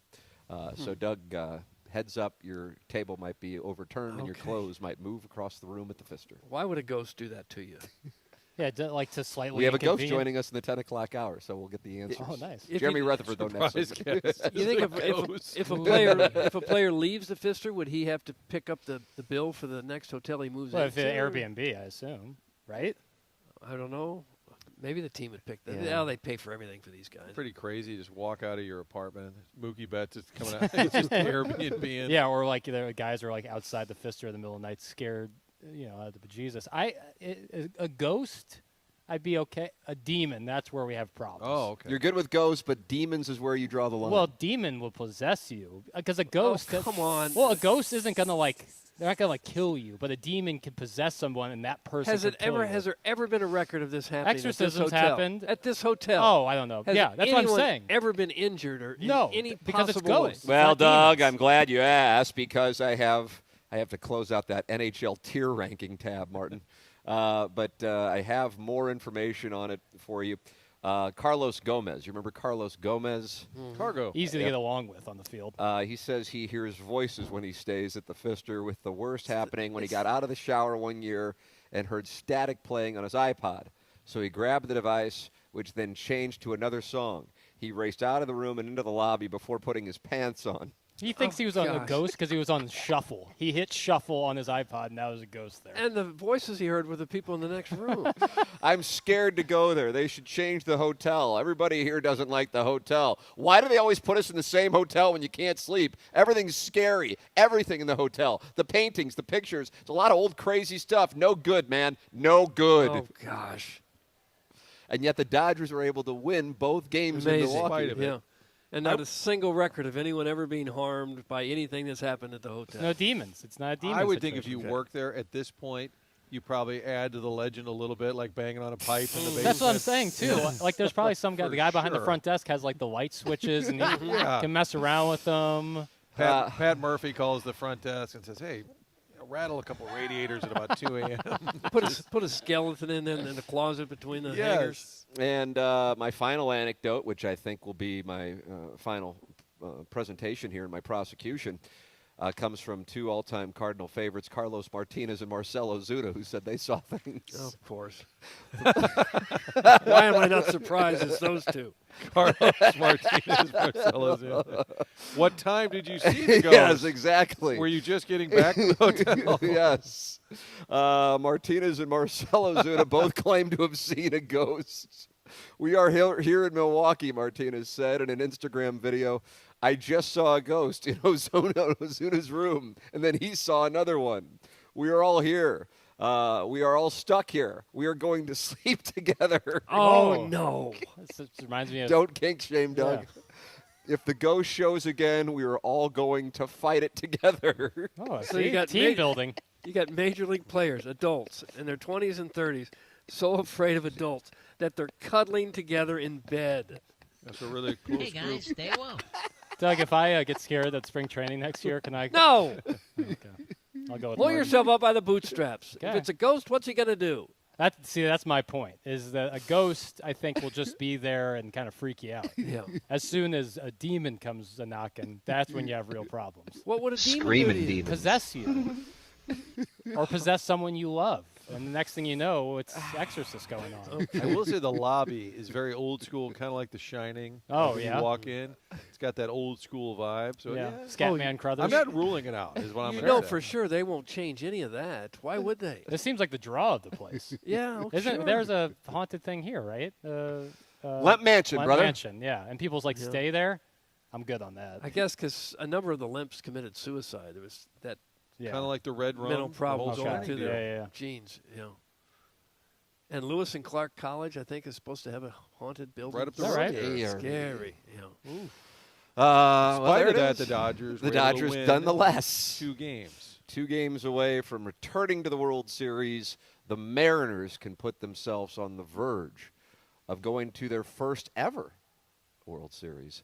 It'll be a pony in Seattle. And they play in a terrible stadium, according to Jackson, That's who's right. never been there. Simply because of a retractable roof. Between the haunted hotel these people have to stay in and then the shadow-filled Best Buy they play in. Best Buy. on But the other it times. rains like every other day up there. They have to have a It roof. rains every other day in Milwaukee. In He's Seattle. talking about Seattle. Oh, Seattle. You're still talking about Milwaukee. The Seattle Stadium's fine. It just I'm has that over here in retractable. Nebraska. It has that retractable goiter on the side of it. Oh, it's not a goiter. It looks like it. Jackson Stadium rankings. Are there That's right. tiers? Yes. Are there 5 tiers? Yeah. There are tiers? It's 2 tiers: open air and whatever, anything else. Where's Rutherford?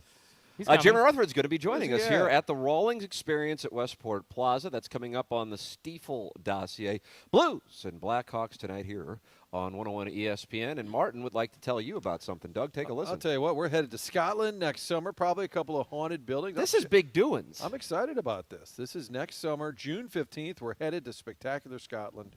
And this group, Colette, has been doing travel packages for more than a century. They put it all together. You don't have to do any of the guessing, getting online, trying to piece it together. They've got all the details. All of it's handled. Flights, meals, hotels, local experiences. All you have to do, sit back, relax, enjoy the trip.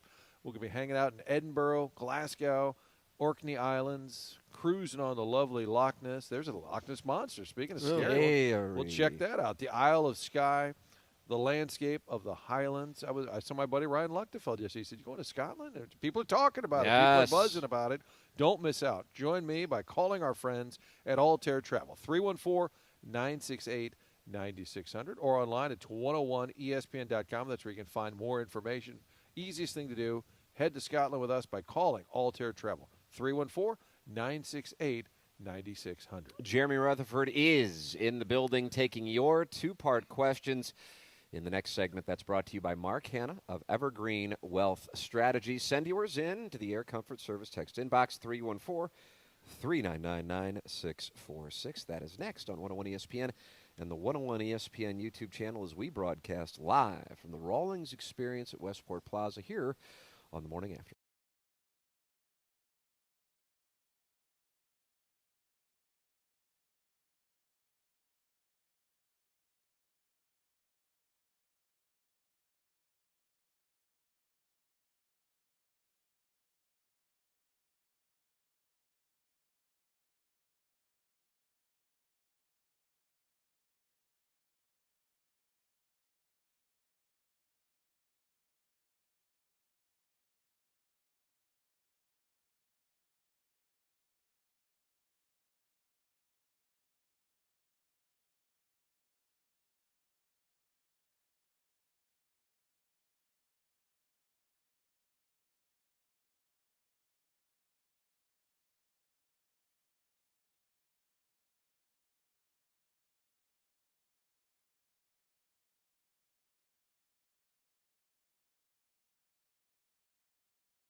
Presented by Brown and Crouppen on 101 ESPN.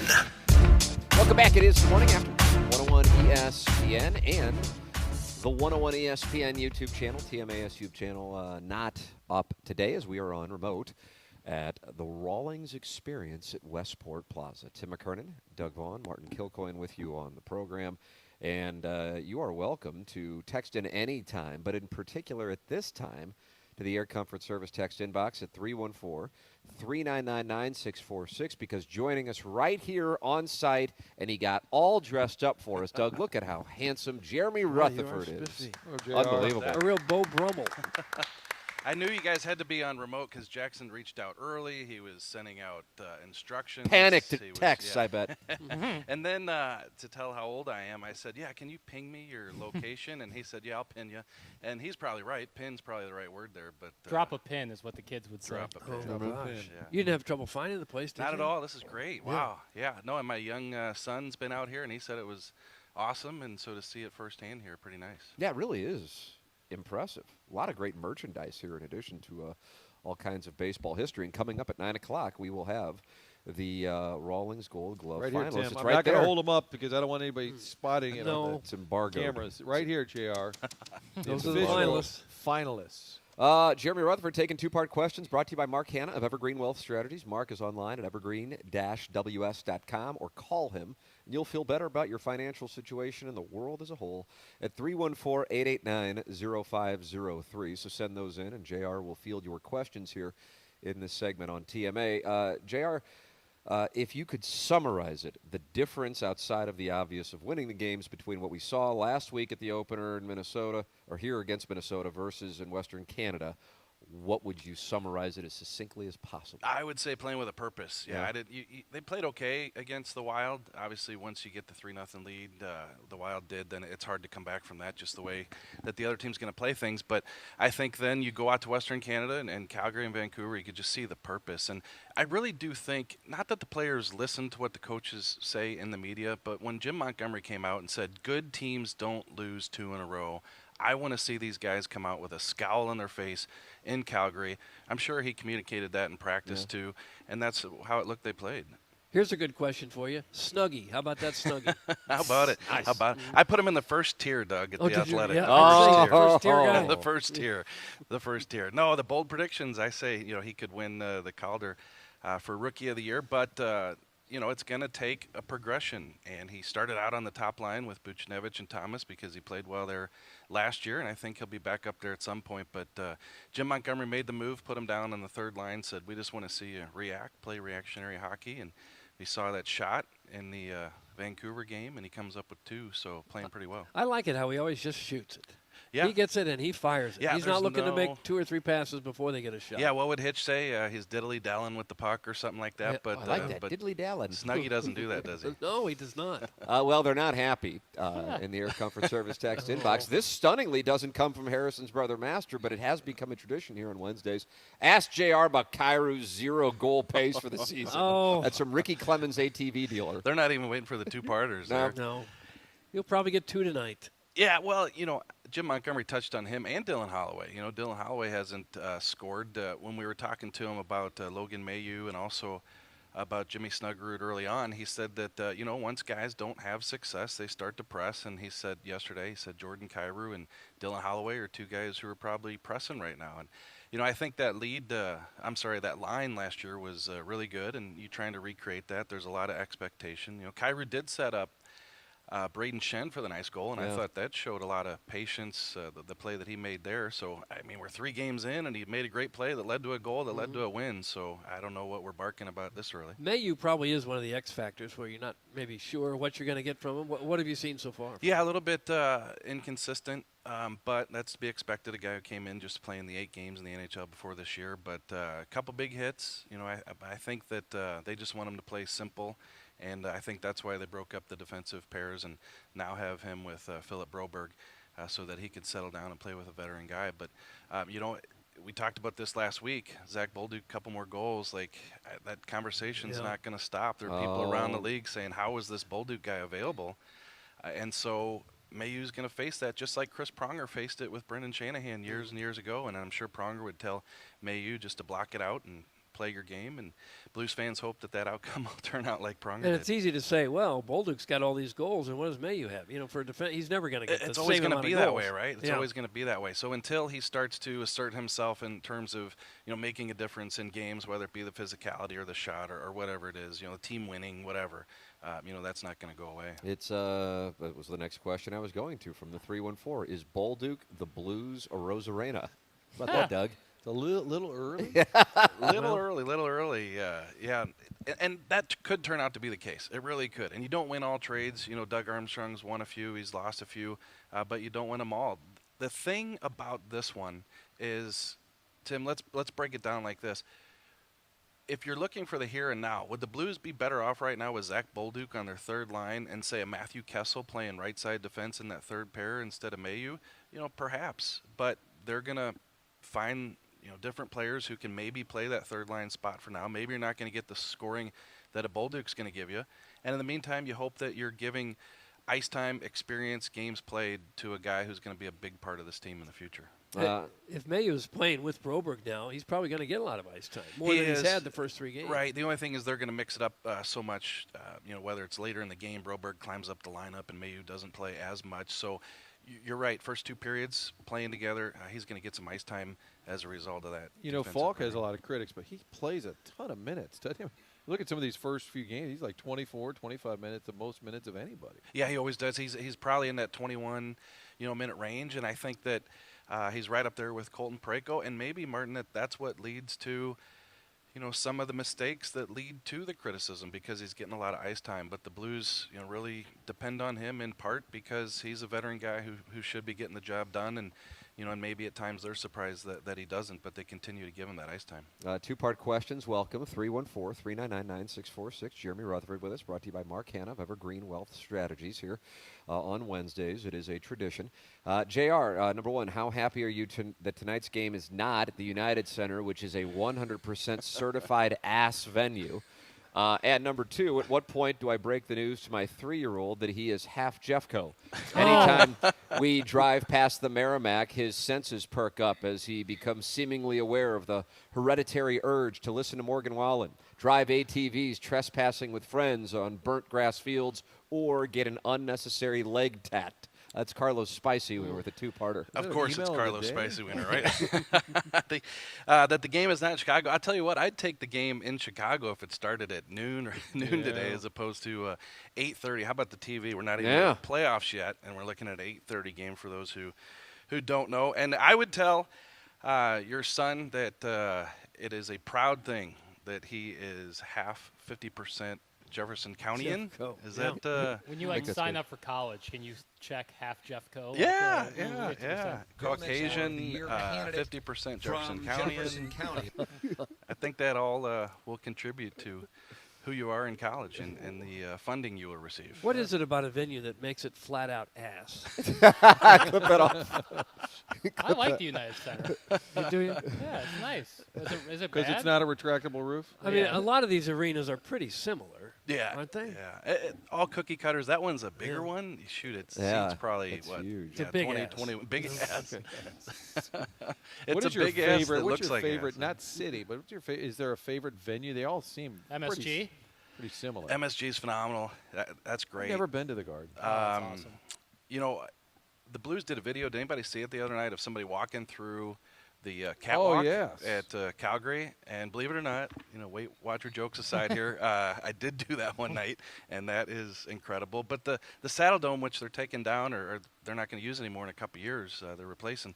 That's one of my favorite, just because it's old school. Yeah. You have to walk through. Like above the ice to get to the press box? You don't have to. You can go up different sides, but generally to get over to the broadcast booth, you can walk across that. And you were afraid you'd get stuck in there?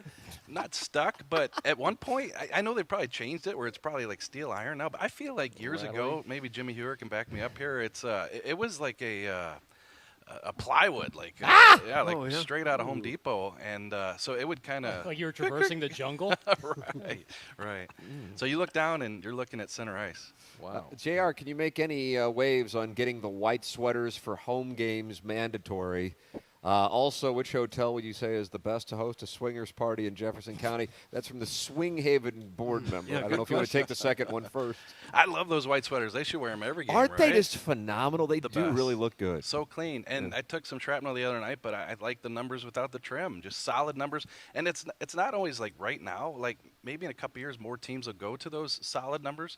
And I think that those will look really good. That's the one thing with those uniforms. They have to stand the test of time. You're not just looking to what everybody's doing right now.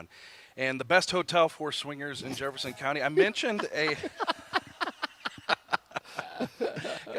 look, two-parters here. Yeah, you write them down. I mean, that's a pro right there. Look at that. Think of someone looking at that notes section later today. And I do have a two-parter for Martin here in a minute. Oh, nice.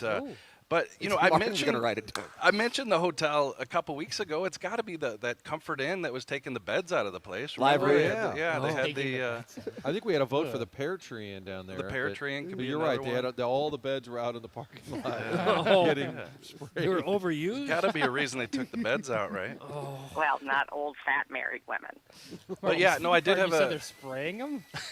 I thought that's what with hazmat stuff. It was some bullcrap reporting. Yeah, my two-parter for Martin. Okay. Are you going to Scotland, and if so, how can people find out about it? Oh, look at this guy. Okay, is that a two-parter? Thank you, JR. I am taking questions. Yes, we're going to go. The biggest debate we had was, is it Edinburgh or Edinburgh? We don't know how to pronounce it, but we're also going to Glasgow. I've got a friend who's traveled all over the world, and he said Edinburgh is one of his favorite cities in the world. Is that right? What Yes. does he say about it? He just said it's got great restaurants, and I know you joke about the food in Ireland, Scotland, but he said great restaurants, good nightlife, just a fun city. Nice. We're also going to go out. You like a little scary hotel? We're going to the Loch Ness. We can look for the Loch Ness Monster.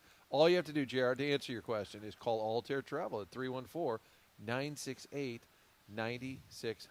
Yeah, you guys know I listen to the station all day when I'm working, and I every time I hear the commercial, I take a drink. So wow, you're thinking about going to Scotland? No, I'd love to go on the trip. Yeah, if he's got room. Blues Wolf just won the chalice. I was going to say, I hope this times out properly. Yep. Because June 15th is our departure. I'll talk to Bettman. We're going to need to squeeze that cup in right before parade the on June 14th, and you head to Scotland on the 15th. Everybody wins. JR, how do the Blues handle Snuggies games played as the season progresses? Coming off of playing NCAA hockey's 40-game schedule, it's kind of hard to jump to 82 plus the playoffs. That's from the Lone Ranger's sidekick. Yeah, fair question, but I think guys do it, especially these top guys like Snuggerud, and they have nutritionists, they have strength and conditioning coach now who's going to help them. Like you walk through that locker room, you guys know how it is. The protein shake sitting there every day. Talked to Snuggerud yesterday. They got home at 2 a.m. from Vancouver and then had a noon practice and up and at him. He said it's different, but he's learning. And, if you look at a number of games played, there's not going to be a situation where they're sitting him because he's trying to figure it out. No, how could he possibly at age, what is he, 22? Right. Say, listen, I'm 22. I'm going to need to take some games off. I don't want to play. That's not going to cut it. He should be the one as capable as anyone to play the full season. I think he's going to play them all, even at the Chicago building that is just ass. I think that he'll play all of them. Yeah. All right, final one here, Doug. It comes from Deke Dodum. One-part question for JR. How does Little Caesars Arena rank in the National Hockey League as it relates to the cleanliness of their bathroom stalls? I'm looking to eat some lemon pepper wings on the tank lid with the stall door wide open so fellow Patriots can peep my whale tail. Oh. Doug, that's Deke Dodum. You remember Deke Dodum? Suspended indefinitely. You've enjoyed Little Caesars. How does it compare to Joe Louis Arena, which was quite a facility? That is both ends of the spectrum there, right there, Jim. I'll tell you what. They forgot the press box at Joe Louis. They forgot it. You had to walk by the guys calling the game on the radio. You're like, excuse me.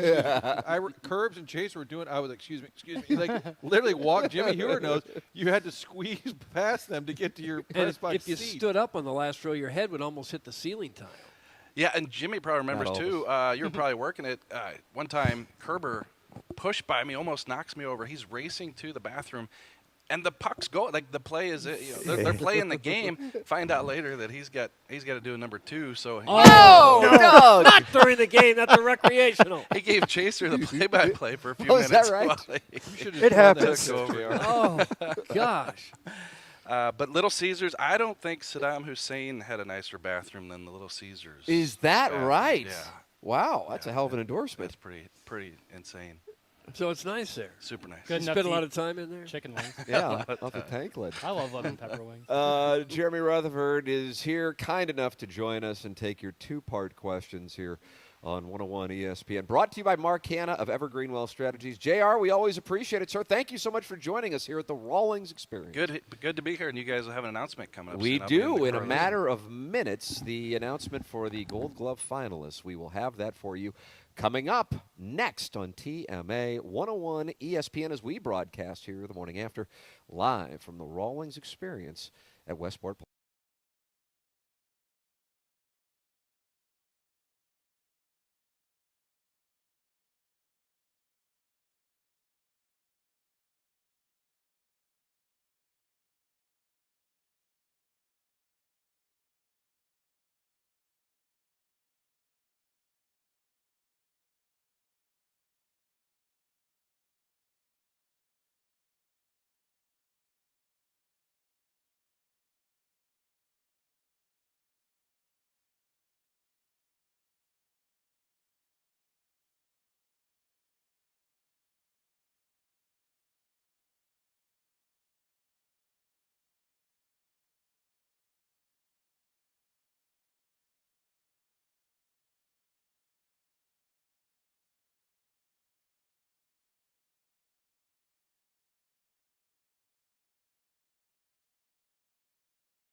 revealing of this year's Gold Glove Award finalists on 101 ESPN. Welcome back. It is morning after 101 ESPN and the TMA STL YouTube channel, which today has been reallocated courtesy of Jackson Burkett, who I think is having a great show, but the Hunchback of Vaughn Castle says it's his worst show ever. It is on 101 ESPN's YouTube channel today, and plenty of our listeners have gathered in there, including MD 2020, Adam Welly, Darth 007, and Bill Reloaded. Doug, we are at the Rawlings Experience at Westport Plaza, and in my tiny little pincers, I have the 2025 Rawlings Gold Glove Award finalists. Is this the first time this will be announced anywhere? That's crowdsourcing. Well, that's very cool if it is. Yeah. This is it. And I think it's only fitting if Jackson Burkett, from my standpoint, perhaps on his way to Chicago with 670 the score, handles the announcement. Thank you, Tim. Salvage the show for him. Would you guys want me to start with the senior circuit or the junior circuit? How about the junior circuit? Build up to the suspense of, are there any Cardinals on the list? All right. Your finalists for the 2025 Rawlings Gold Glove Award at the pitcher in the American League of the Athletics, Luis Severino, of the Texas Rangers, Jacob deGrom, and of the New York Yankees, Max Fried. Huh. At the catcher position of the Toronto Blue Jays, Alejandro Kirk, of the Boston Red Sox, Carlos Nevarez, and of the Detroit Tigers, Dylan. No, there goes the show again. That's a tough one. That's the first name I didn't know necessarily. Dingler. Dylan Dingler. Yeah, proud member of the Southside Seaman Fantasy Baseball Club, which is also listed. Yeah, they've won the Platinum Glove. Thank you. At first base of the Toronto Blue Jays, Vladimir Guerrero Jr., of the Minnesota Twins and the Toronto Blue Jays, Ty France, and of the Cleveland Guardians, Carlos Santana. That is at first base. Second base, Luis Rengifo of the Los Angeles Angels. No good? Nope. There's no the G is silent. The G is silent? Luis Rengifo. Got it? Yep. There we go. Marcus Semien of the Texas Rangers. Andres Jimenez of the Toronto Blue Jays. Nice. At third base, Ernie Clement of the Toronto Blue Jays. Jose Ramirez of the Cleveland Guardians. And Michael Garcia of the Kansas City Royals. At shortstop, Doug. Yes. Of the Kansas City Royals, Bobby Witt Jr. Of the Texas Rangers, Corey Seager. And of the Tampa Bay Rays, Taylor Walls. Now we're going to move to the outfield, Doug. Okay. Left field, Stephen Kwan of the Cleveland Guardians. Wyatt Langford of the Texas Rangers. And Tyler Soderstrom of the Athletics. In center field, Kyle Isbell of the Kansas City Royals. Cedane Rafaela of the Boston Red Sox. And Julio Rodriguez of the Seattle Mariners. In right field, Texas Rangers, Adolis Garcia. Former Redbird. Got nicked. Cam Smith of the Houston Astros. And Wilyer Abreu of the Boston Red Sox. Ernie Clement, Mauricio Dubon of the Houston Astros, and Daniel Schneemann of the Cleveland Guardians at utility. Okay. All right, senior circuit. That's the junior circuit Junior circuit. Silly. Okay, but senior circuit. Could be a couple Cardinals on here, right? There could be, Doug. Well, okay. Let's wait and find out. All right. We're going to start at pitcher. David Peterson of the New York Mets is a finalist for the Rawlings Gold Glove Award finalist 2025. Matthew Boyd of the Chicago Cubs and Logan Webb of the San Francisco Giants. Okay. At catcher.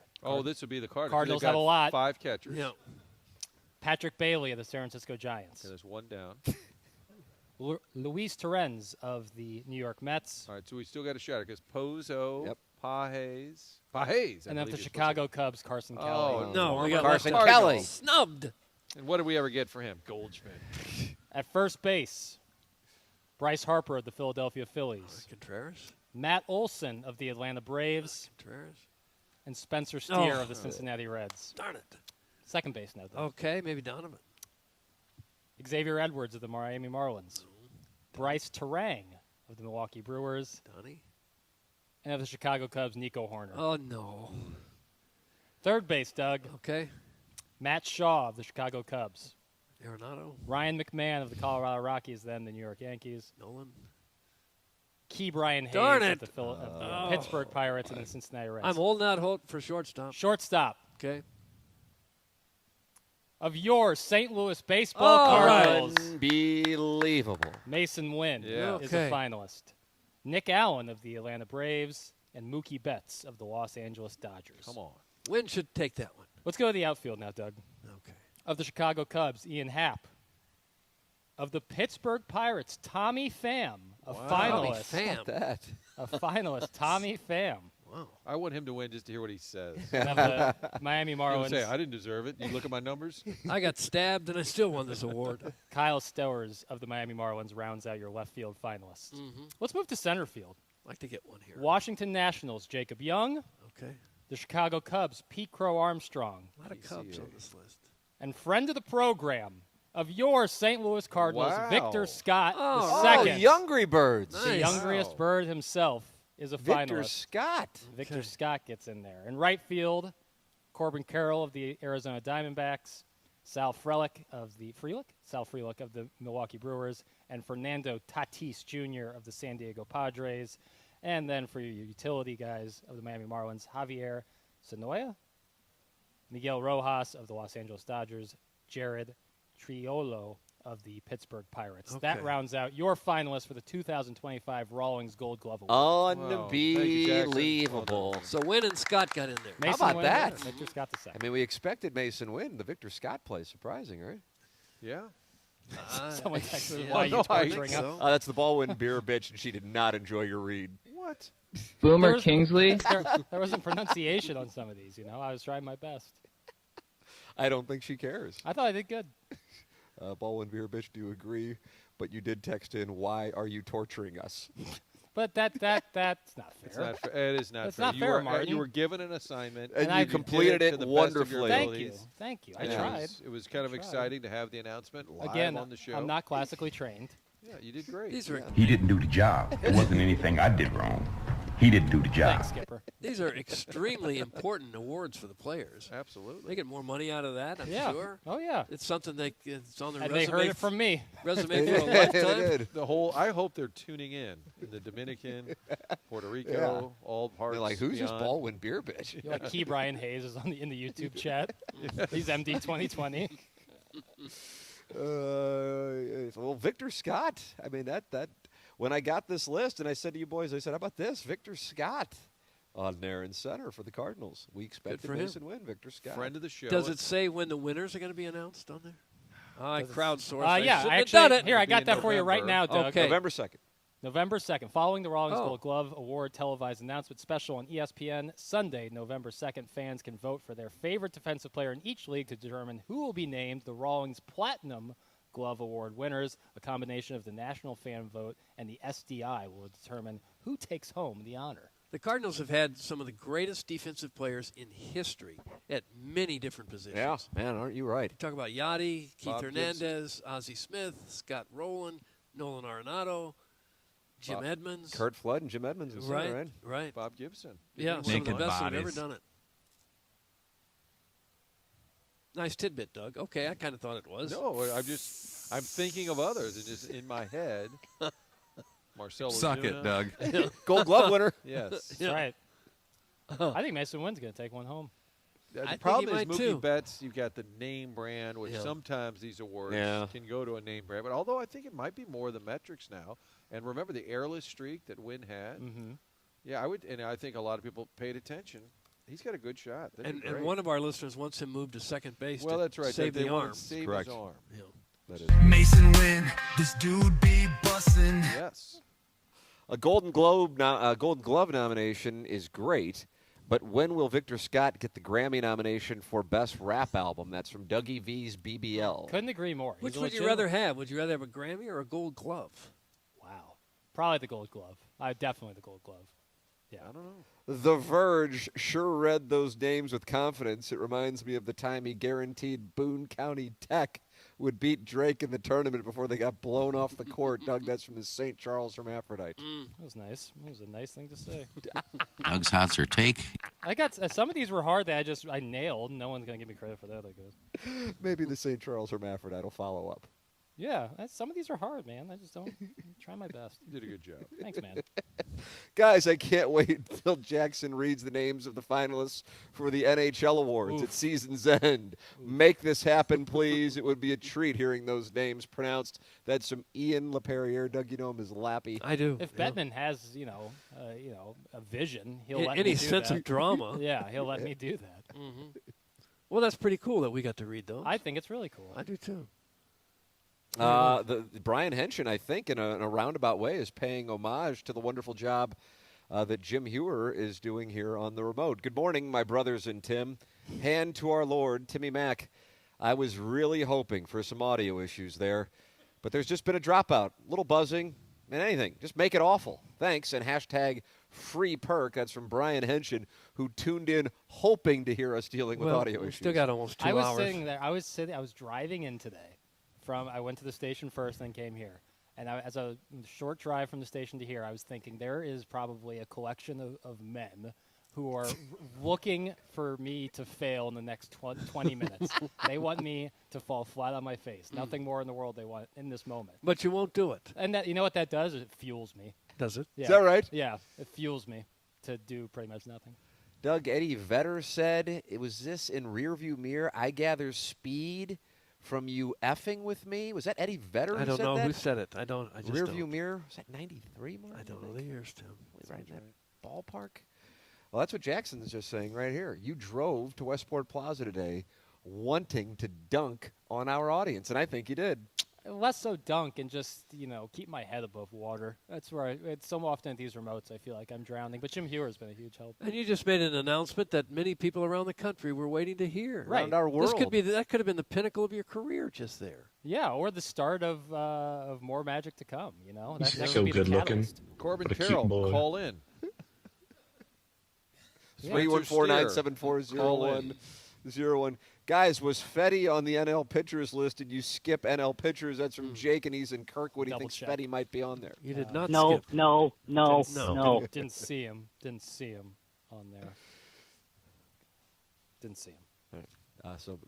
No, Jake, he is not on that list. Email in the morning after at InsideSTL.com for our Design, Air, Heating, and Cooling email today. That is coming your way at approximately 10:45 on today's presentation. Martin, would you like to tell the people at TC and U, Together Credit Union? Together Credit Union, a great organization. They've got 14 branches around town, and they do some really cool things, whether it's the Zoo debit card, the City SC debit card, but also they want to be your hometown home loan lender. They've got great mortgage packages, including ones for community contributors. So if you're a teacher or a firefighter, you can find out more at togethercu.org.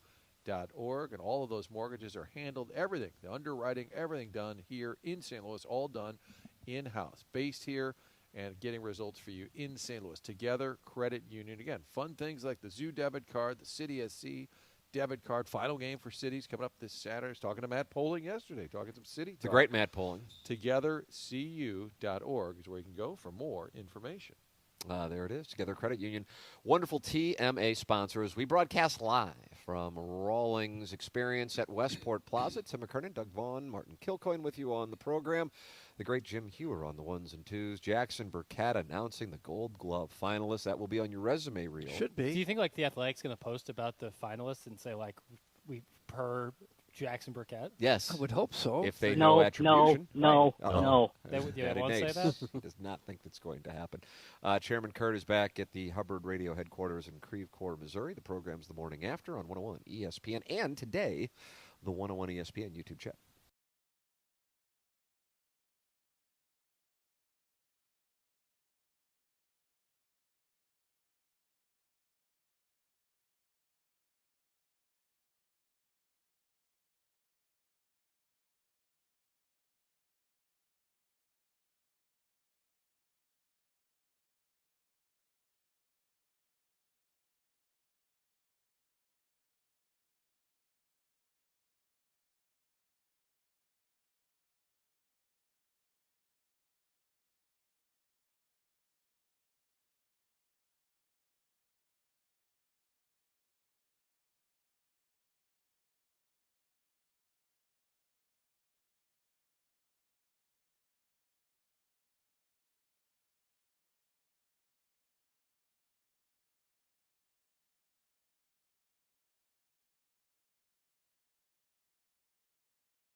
East St. Louis and KPNT HD Collinsville. 101 ESPN is driven by Auto Centers Nissan, home of the lifetime warranty and 30-day return.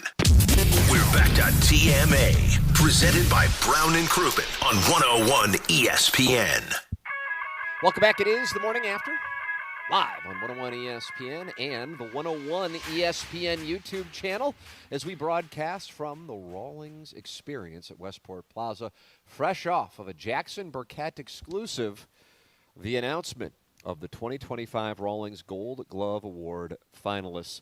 All media outlets, please attribute to Jackson Bennett Burkett, host of Movie Boy. That's right. And what's the news so this week? So there's a movie out right now called Roof Man. Doug, have you seen Roof Man? Have not. Channing Tatum, Kirsten Dunst. So the episode will be Roof Man, parentheses, Roof Boy. I went and saw it last night. You enjoy it, Chairman? Yeah, I mean, it was enjoyable. Didn't love it, didn't hate it, but 7.2. All right, pretty solid. Yeah. So then we're going to talk about that this week. And next week I have a really fun episode planned. That's a secret. Oh. Teasing. Okay. Teasing. I'll announce more major award winners on that one. Is Gareth on this week? Or Of course he is. Garrett's on this week. Okay. I'm just, What's that? That's not bad. He's No, my boy. It's like I a know. co-host. Well, friend of the pod. Friend of the pod. Yeah, I have a lot of friends at the pod. I bring people on. Tim was on. Yeah, it was for hunting. Have you completed Hunting Wives yet? I have not. I got to be in the right headspace to watch that show. I'll do a Wes Anderson pod with you. Let's There do you it. go. That'd be great. It's all happening Royal now. Tenenbaums. And then Minute Bowl eligible will say, did you rank most pretentious to least pretentious? I don't even think they're pretentious. No. Yeah. I let that go. You know, if you're listening to my podcast and you're like, oh, you're being pretentious, you signed up for that. So I'm not going to excuse that. No, you shouldn't have. Thank how you, about the friend of the show who stopped by during the break, and then I said, "Oh, have you ever been here before?" He said, "Well, I work here."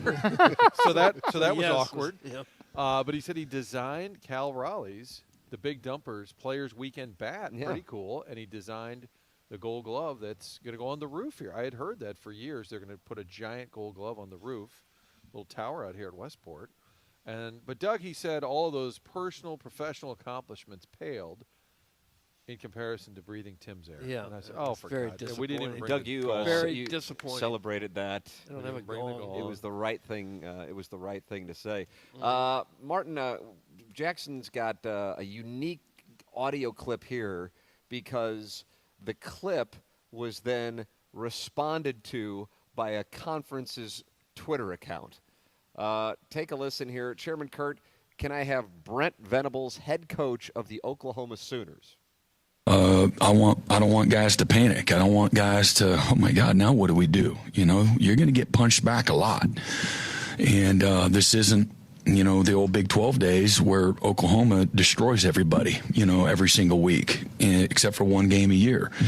And, you know, I'm not saying that in any other way other than, man, every week, man, there's big, long, fast, explosive dudes, great staffs, really good quarterback play, tremendous lines of scrimmage, things of that nature. And so I think again, both things, you know, can be true. So he says these are not the old Big 12 days where Oklahoma goes out and beats the hell out of everybody. And then the Big 12's Twitter account responded with that comment giving Brent Venables record. Coach Venables lost 8 conference games in his 2 seasons in the Big 12. That was from the Big 12 conference Twitter account in response to Brent Venables saying this isn't the old Big 12 days where Oklahoma destroys everybody every single week except one game of the year. They, quote, retweet it and say Coach Venables lost 8 conference games in his 2 seasons in the Big 12. That's a great response. He's probably talking historically. Yeah. Maybe he needed to say, before I got here, Yes. like the old Oklahoma. Yeah, that old did, Bob Stoops he and said Barry Switzer. Except for once a year. Was that the Texas game or the Nebraska game way back in the day? I think it was Missouri myself. And Missouri fans probably wanted to respond but realized they couldn't to that thought. Yeah. But the Big 12 took it out for him. How would it feel to be trolled by a conference? You know, that would hurt. And it's just a bunch of bullcrap thrown on message boards. Some of the coaches can't win. The media always wants to hear from them. And then whatever they say, somebody nitpicks and finds something to criticize. That's what the money's for. You hear that? That was John Hamm, Don Draper right there. I think the money's for winning football games and packing stadiums. It's all encompassing. They pay you to practice. You play the games for free. How about that? That sounds like How about that? Sounds like Gruden. Who are you, Alfred Einstein? Hey, Eli Drinkwitz was asked about Bo Prabula and his performance on Saturday. Chairman Kurt, I'm going to soundbite 2 on the Stiefel dossier. Here is the head coach on Bo Prabula. I think Bo's done some really, really good things, and I think there's things that Bo is continuing to grow and develop. I think, again, playing quarterback in this league and playing quarterback in general is a growth process, and every rep is an opportunity to improve, and that's what he's doing. He's played well enough for us to win 5 games, and we had the ball last drive of the game with an opportunity. There's always going to be growing pains with a first-year starting quarterback, and so the expectation for Bo to be perfect is unrealistic, and regardless of what anybody else's expectations are, I'm very proud of the way he's played. I'm very proud of the composure that he's shown. I'm very proud of the toughness that he's displayed, and I think he's only getting better and better. And I think about, shared with him last week, or not last week, yesterday, there was a lot of questions about Brady Cook's ability to lead late-game drives. And I think he put all of those to bed his final 2 seasons as a starting quarterback. So you kind of got to allow guys to grow into it and not expect that the first time anybody shows up to anything, they're going to be perfect. There's Eli Drinkwitz defending his quarterback. That's fair. 6 starts. Yeah, that's very fair. He wasn't perfect in the Alabama game, but he did make some very good plays. Ran for a good touchdown, throw a perfect touchdown pass to Norfleet there. Missed a few throws, but, it's really his first game against an opponent of that caliber.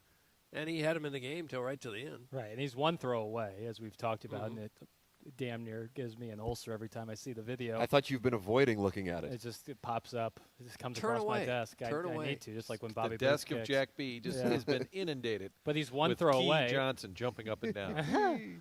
We're not having this conversation. We're not talking about it. We're talking about the greatest Missouri win in the program's history. Right, that's the difference. All right? due respect, Martin, to the Ohio State game. Right, and that would smooth over the first 59 minutes and 30 seconds of the game where he didn't look great. You talked about, Doug, the throw to Johnson in the first half where it sailed 10 yards out of bounds. Mm-hmm.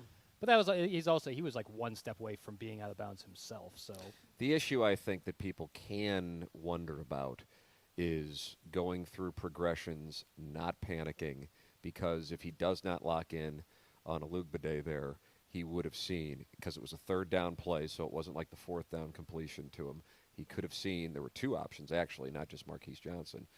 Kevin Coleman as well, and the panic under pressure, and I'm not talking about pressure from Alabama's defensive line or linebackers, I'm talking about the pressure of the moment. Did he rush in that situation? And that has to improve. It's one thing if it's physical, because you can't talk about the overthrows and throwing high, but he didn't go through some progressions where he missed open Norfleet and Marquise Johnson. And I'm not even talking about just that final play that got all the attention. Jackson, you caught crap from the Baldwin Beer Bitch for not handling the pressure of the Gold Glove nominations. She is on the line to discuss it directly with you. Joining us now on the Callier and Thompson phone lines, which you can call into, 314-974-0101. Did she win the Listener of the Month, Doug, in August? I don't know the months, Tim. Of 24. It's the Baldwin Beer Bitch. Good morning. Hi, hello, bitch. Hey, boys, how's it going? Oh, we're fine. You? Why are you guys out of the studio today? Aren't you concerned that you're going to go back and you're not going to be able to get in? You think they'll lock us out? Yeah. Has that ever happened to you guys? Well, it has, but we'd rather not talk about it. Jim Hannafin said he went to lunch and came back and the locks were changed. That's how he found out he was I just wanted to do my quarterly call-in. I know I've been quiet, so hey, Tim and Jackson, I really enjoyed the Hunting Wives podcast. Well, thank you. Oh my God, I tried to watch an episode on a plane, and that was a huge mistake. Yeah, so, I wonder how that played for your friends in the row. I was going to say about weaving handcuffs. Well, I ended up pausing it and turning to something else, but it was like literally like the first few minutes of an episode, and then Margo's just like groping everyone she sees. Like I don't get it. Malak Ackerman drops the towel quickly. Doug, you hear that? Malin Ackerman drops the towel quickly, is what Movie Boy said. Are you getting turned on by this? Spoiler alert for anyone who hasn't seen it yet. Right. No, it's not. Doug, there's lots of groping. I'll just warn you of that. Okay, so. well, I'll look away. A giant glob right into my right eye. Oh.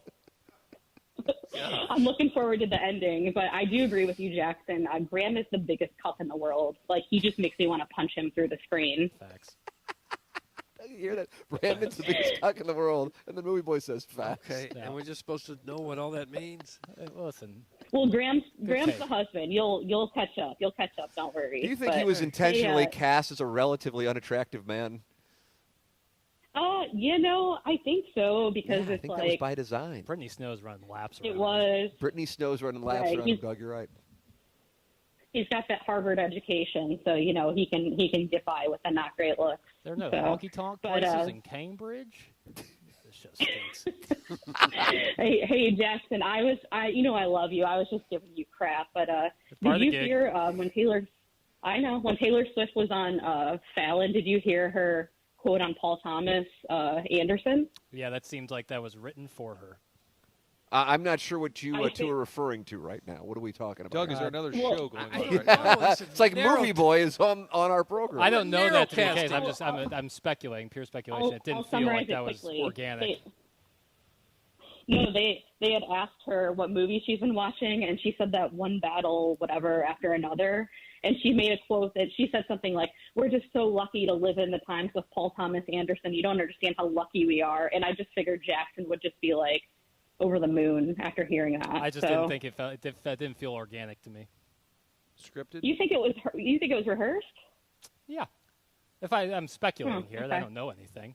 Yeah. I do know that Mason Wynn and Victor Scott II are Gold Glove finalists. Sure. Unbelievable. Yeah, that's what I do know. Is that why you guys were out there today? Yes. Thanks for listening. I don't know. Attention. I haven't listened live. in a while. I'm only listening live because I'm on Pacific time right now, so it's more convenient for me. Oh yeah, where are you? You in that San Diego? I'm in LA area. Nice. So. What's going on? Yeah. What are you doing? Just a little work trip, here. You go to the Viper Room? Yeah, exactly. Nice. Going to the Pink Pony Club tonight now. River Phoenix Viper Room, Jackson. Yeah. Everything's just wet. Doug, I missed you guys giving your breakdown of the Life of a Showgirl album. What's your Mount Rushmore of favorite songs from the album? Doug loves Wood. I don't believe I saw it. I don't believe I saw the picture. Doug wrote Wood. Do you like the song Wood? What do you think of it? I don't know what it is. It's about Travis Kelce. We're a Chiefs station. Yeah, okay, I haven't heard it. I'm sorry. Doug, do you ever show prep? Well, not enough. Not enough. Why apparently. do you hate the kingdom? I don't hate any of these people. She's singing about Travis Kelce's Wood. All the Chiefs girls are just going nuts. No, I didn't know that. Anyway, I haven't heard it. I'm sorry. Anyway, it's okay. I'm gonna wrap this up because I can feel the plane, shaking here. Hey, Marty, for real, nice request. Are you going to be able to get on Shirts anytime soon for an upcoming interview? Coach Shirts, in fact, we've had conversations with. Can I put in a polite request? Yes, the Dish, Brian Kunderman, yes, reached out to the crew yesterday and said Coach Shirts and Robbie Buckets will come in together. Oh. Outstanding. That'll be. I think it's going to happen in the next week or so. Oh, great.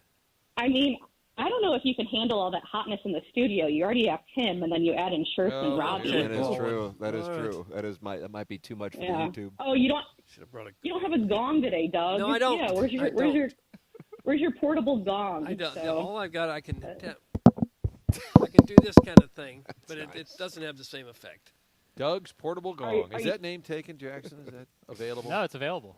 November 1st.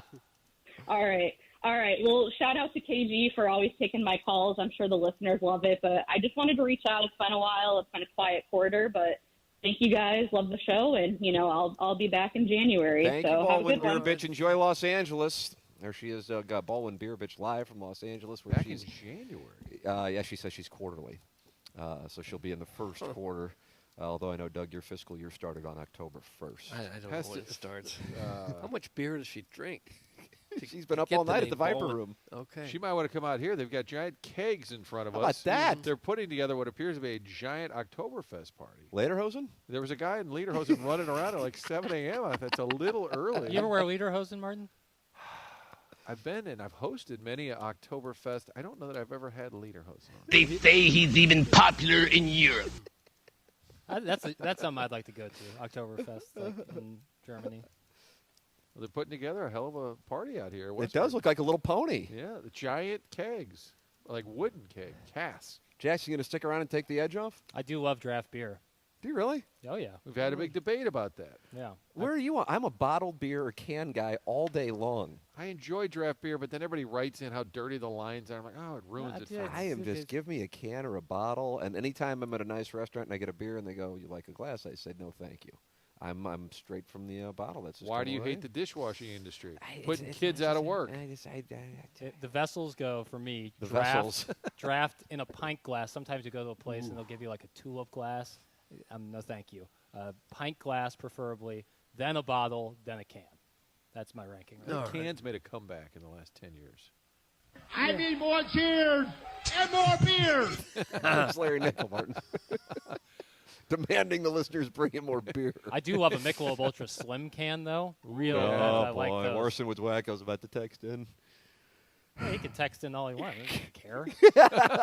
I just read the Gold Glove finalist. That's right. Here. Ain't nobody can say anything to Just me. updated your resume, did you? That's right. Yeah. Well, at my LinkedIn, They didn't do I that bragged at the about score, it. did they? Yeah, I bragged about it on my LinkedIn already. I drink sexy coffee, drink beer, and get booties. Yeah. I want to see the latest Mizzou alumni magazine. Tim wouldn't be getting that, but for Right. you guys, when it arrives in the back, notable accomplishments. Jackson Burkett, class of 2020, recently read the Gold Glove finalist. Yep. Right. The gatekeeper of Gold Glove Award winners. That's correct. Finalists. He did it right here on 101 ESPN. You can go back and podcast it via the Schaefer Door Company podcast. That's both on the 101 ESPN app and on the TMA STL app. Schaefer Door Company is Jason Gosrow, and he is a longtime TMA sponsor, longtime TMA listener. He is the owner of Schaefer Door Company. Doug, you want to take a guess on how to spell Schaefer Door? I don't Let think me you see. can. Can you use it in a sentence, please? Man, my garage door broke. I best call Schaefer Door. Schaefer. A country of origin? Germany. Nice. Doug, keep it a buck. Schaefer. SCHAEFER. Schaefer. At SchaeferDoor.com. Call or text 636-782-3608. That's the number they set up specifically for TMA listeners to get you the quickest response time.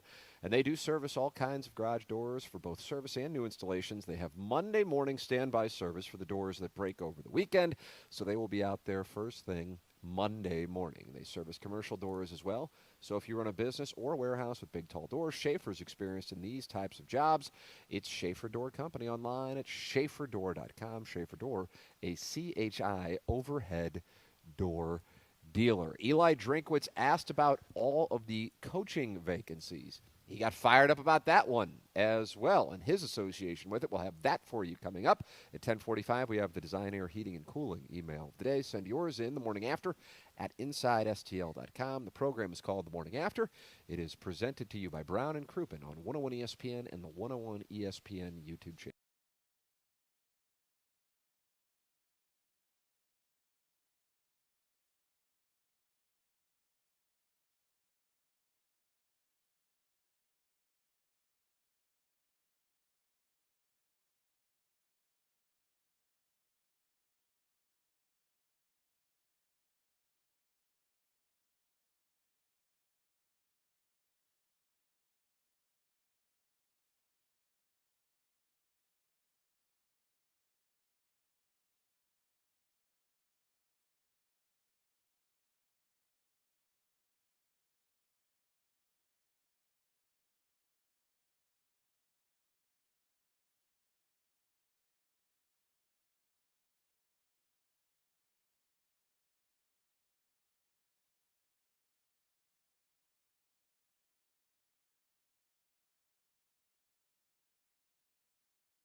Rawlings experience at Westport Plaza. This is the Morning After, presented by Brown and Crouppen on 101 ESPN.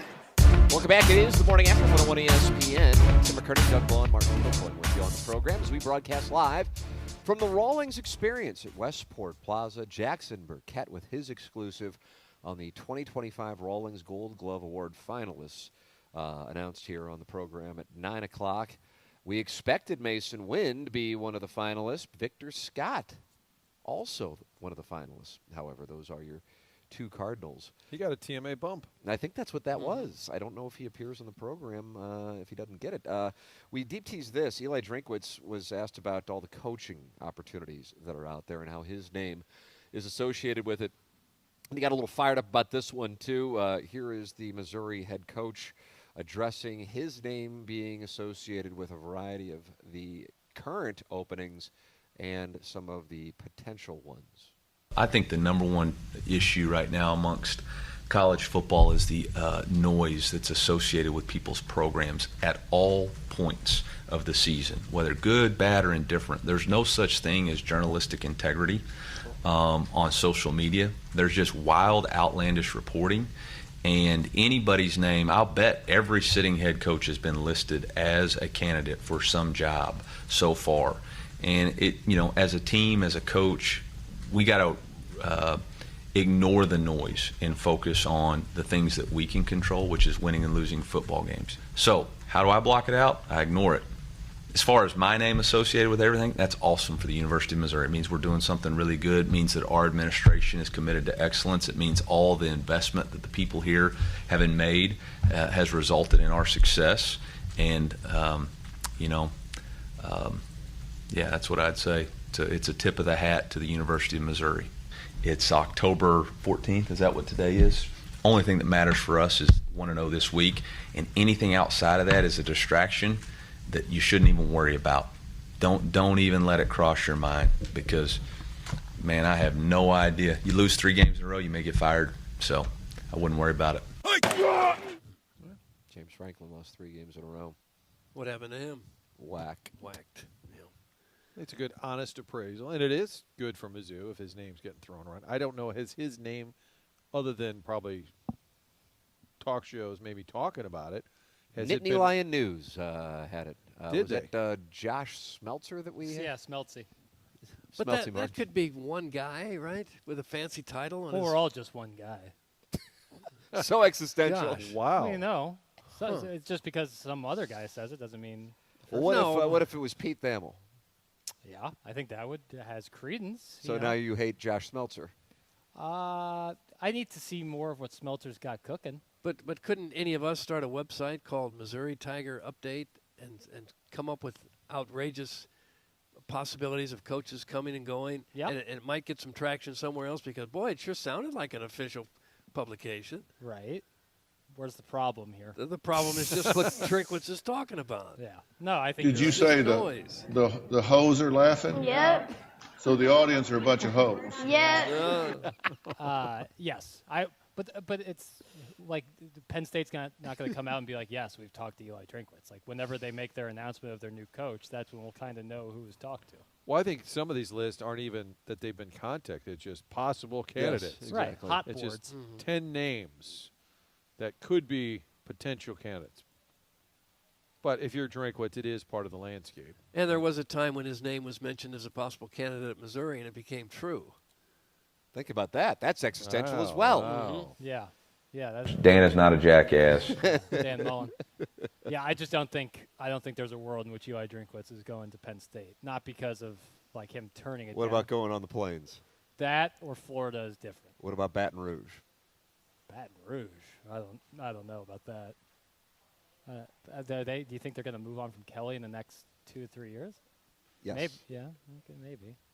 I don't know who is safe. No one's truly safe. Not in the SEC. I do not know who is Kirby? safe. I would say that if you're talking about the most equity right now in the SEC, it would be Kirby Smart, certainly. But it can go quickly. Georgia's a 7.5-point favorite this weekend against Ole Miss, and Ole Miss is ranked 4th or something like that. Yeah. So that gives you an idea. But your guy Brian Kelly is a 2.5-point underdog at Vanderbilt. Missouri opened up as a 3.5-point underdog at Auburn, and now they are a 1.5-point favorite, ILL, with the week off. Would you touch that 1.5, Tim? I would not, because I will already be emotionally leveraged as it is. Yeah, I agree. It's too tough to know, you know. I think Missouri's defense will dominate, but I don't know. I don't know anything anymore. John Score says McVay to Penn State. Sean McVay. Okay. Ugh. I don't know how any coach could really, truly get upset for having their name mentioned for a better job than where they are now. I think they're probably fired They should up. be flattered by it. And if there's no truth to it all, just say, no truth to that at all. I'm happy here. Thank you. You have to and that giggle first? Yeah. You go, no, not happening. I'm staying here. And instead of fighting it, just give that same 3 or 4 second answer every time. It'll go away. Dan Wetzel, Reese Davis, and Pete Thamel on the College Game Day podcast were talking about how Penn State and many other universities are caught up in these contracts that you were speaking out against, Doug, that are from the old school college football that never really made much sense anyway. But now it's not about building a program anymore so much as it's like the NFL, and it's year to year you are building a team. Players do not care about the heritage anymore. They care about what they can make and then what the opportunity will be in that year that could boost them either to another program in college or to the NFL. And the days of Alabama and Georgia and Ohio State and Michigan and USC being the only ones who can regularly compete for a national title are over. And programs like Indiana, Ole Miss, Texas Tech are utilizing NIL, and it has leveled the playing field. And so, therefore, the desire of coaches to go to these blue bloods may be dissipating as well with the NIL era. Yeah, and Bo Pribula 10 years ago would just be sitting on the bench at Penn State. Yeah. Although he'd be playing now because the quarterback's injured. But you get those types of players now able to move around. I do think for Pribula, the criticism, it is only 6 games. This is a huge game for him at Auburn. With the fan base, I would say the fan base a little restless about what do you have at quarterback. This is a game, again, good opponent, solid opponent. It's not Alabama, but on the road for the first time. That was another Drink quote yesterday where he said, it's not our first road game. I had a feeling you would like that one. I was like, wait a minute. They took a bus to Lindenwood, and I don't think they even practiced. I think they stayed like in a room and said, okay, this is what it's like. Let's go back now. And I get why they did it, I guess, but I don't think that's a fair answer. I appreciated a lot of what he said yesterday when he said, it's not our first road trip. Everybody's like, what? Because they went to Lindenwood for a bus trip. Doug, maybe he's talking about road trips he has made in previous years. No, he was. It was the opening question, and he was ready for it, and he immediately said, "It's not our first road trip. We took a road trip in August, so we're not going to have that excuse." Oh, for heaven's sake! Yeah, we don't have that audio, right? No. Okay. Auburn is 3-3, so I think many are dismissing Auburn because of the 3-3 record. Let me ask you this question: if Auburn had Missouri's schedule, what would Auburn's record be? Probably 4-2.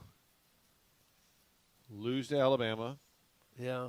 South Carolina, Kansas. Kansas. One of those might have nicked them. Maybe one of them. I agree with that. 4-2. Maybe 5-1. I say they'd be 5-1. And then the question is, what would Missouri's record be if they had Auburn's schedule? This is what I'm trying to drive home the point of records are not necessarily indicative of a team's talent, because Auburn started the year at Baylor, and then they also have traveled to Norman, they have traveled to College Station, and they hosted Georgia. So what would Missouri's record be in that spot? Probably 3-3.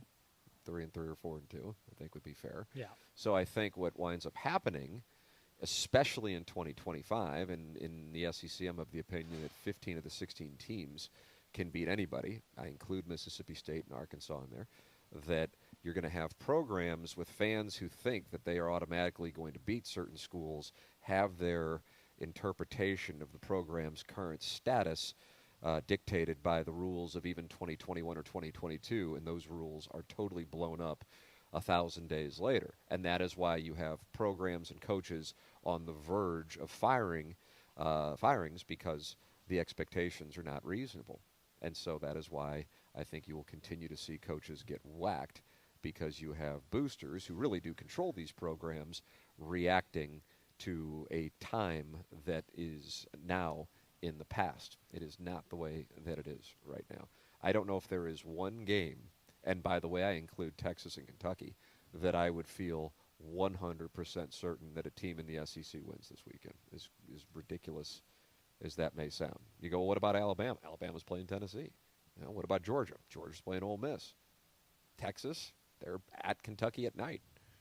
Missouri's a 1.5-point favorite now, but they were in a 3.5-point underdog. LSU's playing Vanderbilt. They're getting 2.5. South Carolina's terrible. Well, they're playing Oklahoma, and they're at home. So I think that it is wide open. And then, how will Oregon respond, Doug? Because that's the classic one you've wanted to see for a while. Oregon's traveling to New Jersey to take on Rutgers. About time. Hey, listen, that's the game to monitor. Mm-hmm. What a slate. These teams just don't like each other. And it's going to rain on Saturday, like a lot of rain on Saturday. What about the Auburn? You want the Auburn I'm curious weather about forecast? Yeah, the no, Mizzou I got game that. forecast. If sure. we're going to talk about the weather, no, I got that. this weekend. Auburn, Alabama. It's in Alabama, Martin. This is a delay tactic, Martin. I don't know if you picked up on that. We have a high of 80, low of 60, sunny all day. Sunny all day. How about that? So Perfect. clear conditions for a night on the plains. For Donovan Alugbade to have 8 catches for 121 yards and 2 touchdowns. Wow. That would be coming out party. That's the thing. You got to turn the page. That's why they make the windshield bigger than the rear view. You got this guy! It's like Herb Brooks over here. You got to turn the page. You can't let the issues compound. Did you hear that somewhere? Or did you just spitball that? Everyone's heard everything from somewhere. Okay, that's a Producer Joe homage.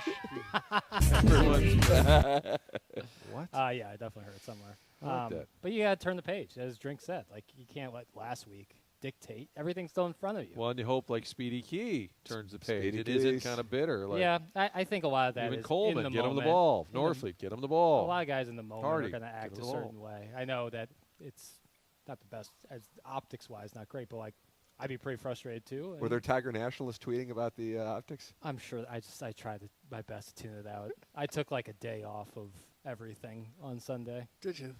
I didn't watch any football. Really? What did you do? Sat and stewed. In the Brentwood? Just stewed? Yeah. In I did some Montauk. housekeeping. Good news. Somebody with a place in Montauk is joining us right now on the Collier and Thompson phone lines. Doug, Mr. Licks is with us here on the morning after. Good morning, Licks. Yes, Licks. Licks. He's not there, Tim. What happened? Hello? Yes. Hello? Why so slow on the uptake? It went completely, my noise went completely out. All right. What's on your little mind? Well, I'll get to that, but first, Tim, that point you made, that when you asked the question about schedule and what would Auburn's record be if they had Missouri's schedule, I think that was such a salient point that people overlook. Okay. And your ability to take a question like that, flip it on its head, and make people rethink how they view certain programs is something that goes unnoticed on 101 ESPN, and I just want to call attention to it. That's enough. He did the right thing there, though. I don't know that Is he speaking directly to management? Like coaches give an answer that's really meant for the team to hear. That was directly for management. That's correct. Anything else? Trade proposal or anything? No, but I would like to say, isn't it funny that college football is essentially dead? What? What do you mean by that? Expound. It doesn't exist anymore. I mean, there's no such thing as a college football program. When you go play Indiana, you're not playing Indiana. You're playing the Mark Cubans. That's all you're doing. There's nothing special about any program anymore. It only matters who you have boosting the program now. If Harvard wanted to have, if Harvard wanted to have a championship team next year, they could do it in one night. They could do it. Possibly. They're limited in scholarships, though. They only have a certain amount of scholarships as compared to FBS teams. We'll just give them the money to pay for it. Is that a joke point? What are you talking about, Jackson? I'm saying FBS teams have more scholarships to give out than teams in the FCS or other divisions of college football. So, yes. What do you need a scholarship for when you can just pay for someone's tuition privately? That's what I was thinking. And give him $1 million. Right. Yeah, and that's a low number, Doug. Okay, sorry. I mean, why, there's nothing Mizzou even does for their program. It's just driven by the boosters. They make every decision. What does it even matter what a university wants to do anymore? Well, there's some truth to that. You never hear of anybody being academically ineligible anymore. That's gone. You wonder if they go to school, or if it's all online, I guess, now for the students, and who's taking the test, or if they're even students at all. If they even have to be. If you're making that kind of money, do you even have to be a student? Well, 100%. And now you don't, like, where would you rather go? The Kelly School of Business or whatever Mizzou is? Doug, Indiana University's Kelly School of Business and whatever Mizzou is. True Ask. It's just a shot at the True Ask School of Business. Okay. They are a great, that's nothing against, I don't want to go down that road. Co-workers from the True Ask. I'm a big True Ask supporter, but taking a bigger picture point here, I think the programs with better academics are obviously going to have better football programs now. It's kind of sad, but as a capitalist, I support it 100%. Well, you're talking about Notre Dame and Stanford and schools like that? Yeah. Yeah, as long as they're... Do you still have Mizzou going winless the rest of the season? Yeah, and I'm not concerned about it. Okay, don't dismiss us like that. And that's a $50 bet you have with Jackson. Missouri goes winless? That's kind of part of the reason I'm not really thinking about it, but yes. Yeah, I mean, look at him on Bama. Bo is not the guy, clearly. He's not the guy. Oh, he had one mediocre game. All right, cut it off. I'm done. We just addressed that. I'm not listening to the rest of that. Licks, how do you feel about your one last thing? Licks, how do you feel about your Rebels this weekend against Georgia? I'm not going to acknowledge that. Oh, man, Licks wants people to know he did not go to Ole Miss. He called, what do you call it, the University of South County? I am a big Lane Kiffin fan. I will say that. I do very much enjoy Lane Kiffin and everything he stands for. But real quick, last thing, I had to go, but please, citizens of Webster Groves, can you take the signs out of the yard? Yes, go. Would you start speaking? Yes, I will. What signs, like for sale? No, signs of support of whatever thing they want to support. I don't care what you support. Take the sign. Stop the virtue signaling is the most annoying thing. Because then when someone comes in and wants to provide affordable housing today, not here, somewhere else. He's saying NIMBY, okay? Not in my backyard. NIMBY. Yeah, NIMBY, but in the front yard, they will have 100 signs. So it's enough. Is okay? it Webster the place where they want people to not cut the grass? I have to go, okay? Okay, sorry to bother you. Bye. There you have it. So he's got to go. They don't want you to cut the grass in Webster? So does that mean Licks is on Cottleville's side? I might become Cottleville if it's going to be overrun. I think they were grass. saying, it was something about that combined noise pollution and some of the smoke from lawnmowers. Oh, is that right? Yeah, I didn't think know about Webster was the place they wanted people to stop cutting grass.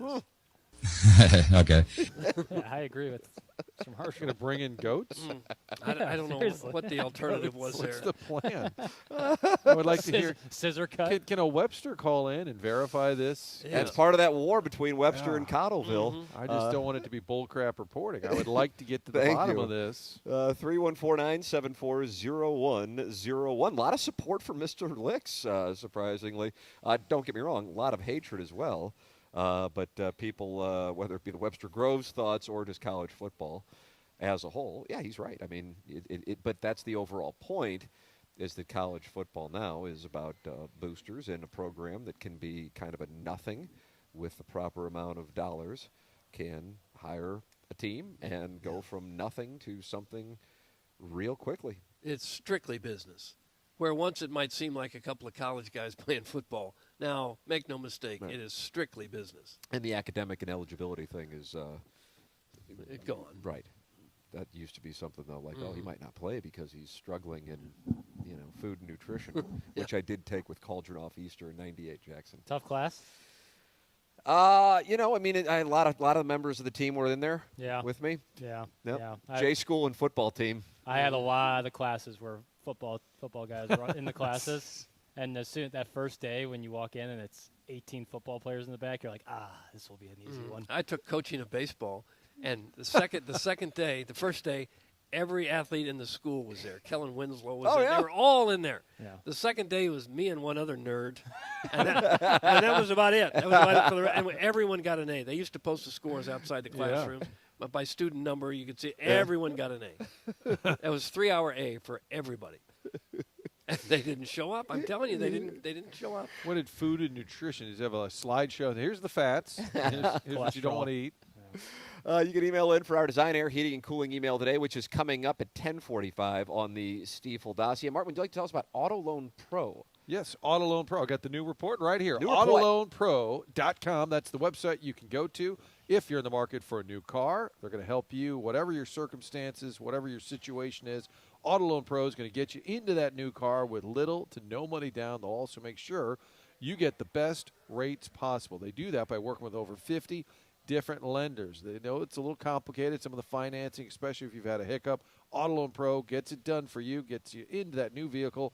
AutoLoanPro.com is the website. They're part of the Lita family, and on that website, AutoLoanPro.com, check out the free playbook they put together. You can download it as well. It'll educate you on the credit industry, how it works, also to help you get the car of your choice in the future. AutoLoanPro.com. They know that anyone can sell you a car, but it takes a pro to do it right. There it is, Auto Loan Pro. Martin is headed into onboarding. We are heading into the 10 o'clock hour here on TMA as we close out the Mark Hanna Evergreen Wealth Strategies 9 o'clock hour. Gold Glove announcement conducted by Jackson Burkett. They were listening all over the world for the announcement at 9 o'clock, and Mason Wynn and Victor Scott, both finalists for the Rawlings Gold Glove. We are broadcasting at the Rawlings Experience in Westport Plaza. Tim McKernan, Doug Vaughn, Martin Kilcoyne, Jackson Burkett, Jim Hewer on the ones and twos. Chairman Kurt back at the 101 ESPN studios. This is TMA on 101 ESPN and the 101 ESPN YouTube.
Brown and Crouppen on 101 ESPN.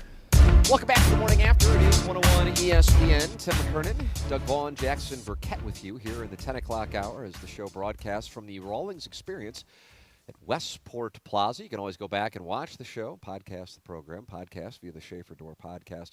And you can always watch on the 101 ESPN YouTube channel. Since we are on remote, the TMA STL YouTube channel is not where people can watch the program today. When we're back in studio tomorrow, you can go back to watching on the TMA STL YouTube channel, which you can subscribe to on youtube.com/TMASTL. To open up the program, we were talking about, Doug, this article in the San Diego Union Tribune written by Kevin A.C., longtime San Diego columnist.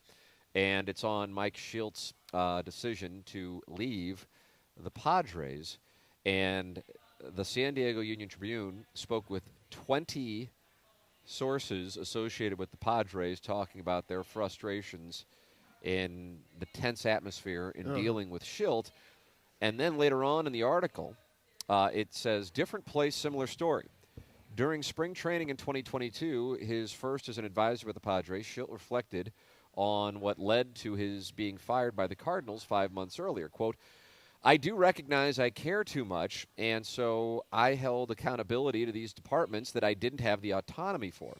And that's what rubs people wrong. I know what togetherness looks like. I know what a respectful, accountable conversation looks like. The fact of the matter is nowadays you can't have as many accountable conversations. He said he, quote, wouldn't push as hard if he was given another opportunity to manage. He said it's a fine line because every night is a thin margin competition, and I respectfully held people accountable. The past 2 seasons have provided clarity on just what winning on the margins means for the highly detailed, highly organized Shildt. And the 2 years appear to show he did not alter the way he dealt with the people who worked under him. The issues that surfaced in San Diego were virtually identical to the issues that several league sources said led to Shildt's abrupt dismissal in St. Louis following a 90-win season in 2021 and 3 playoff appearances in 3 seasons. Shildt acknowledged yesterday that the things he was hearing were, quote, eerily similar in the 2 places I've managed. The Cardinals have only ever said publicly that Shildt was fired due to, quote, philosophical differences. But a half dozen sources, including current and former members of the Cardinals organization and 2 people who were part of front offices that considered interviewing Shildt in the month after he was fired, said some Cardinals coaches and others threatened to quit if Shildt remained the manager. That did not occur in San Diego, though multiple coaches indicated they would leave if they found opportunities elsewhere. Shildt said he has received nearly 1,000 text messages, including an abundance of positive feedback from players, staff members, and others in the organization upon his retirement announcement.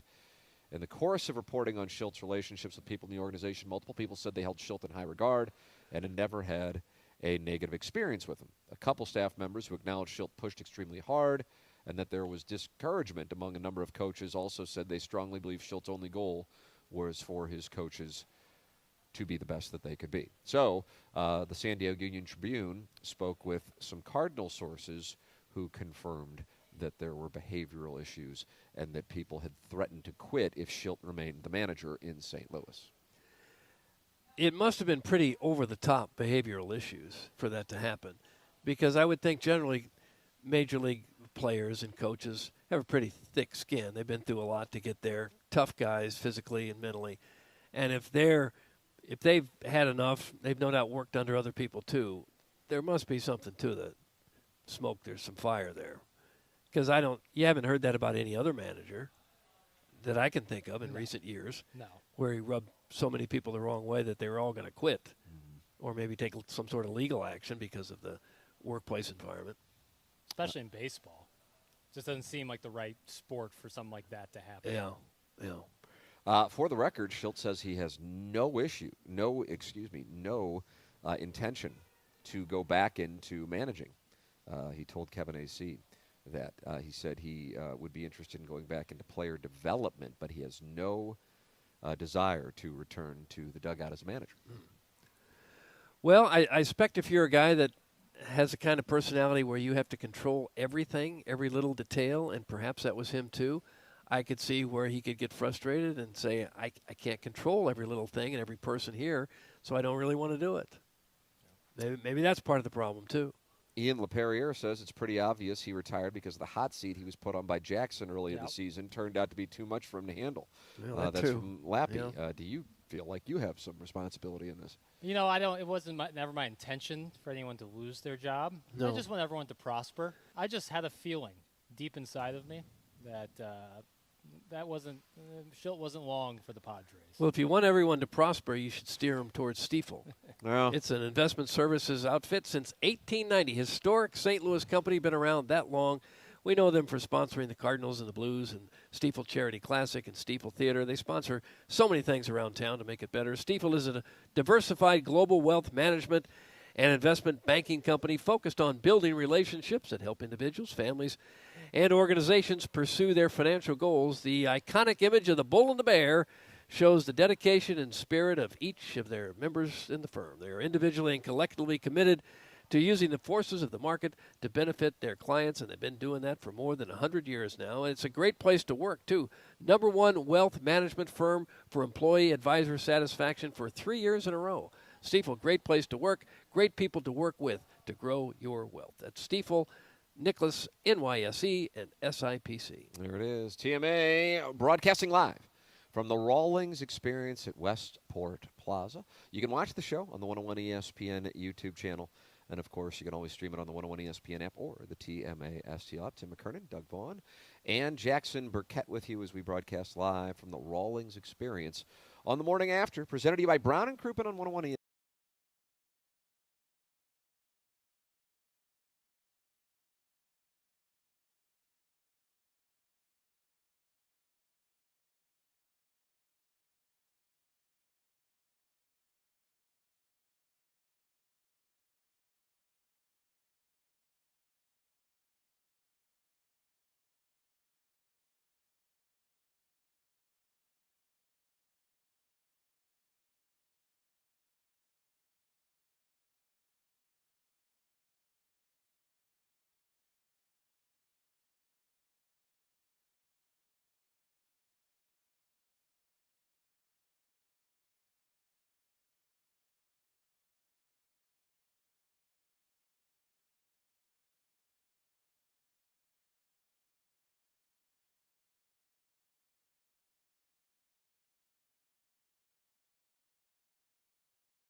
Here we go. East St. Louis and KPNT HD2 Collinsville. 101 ESPN is driven by Brown and Crouppen Law Firm.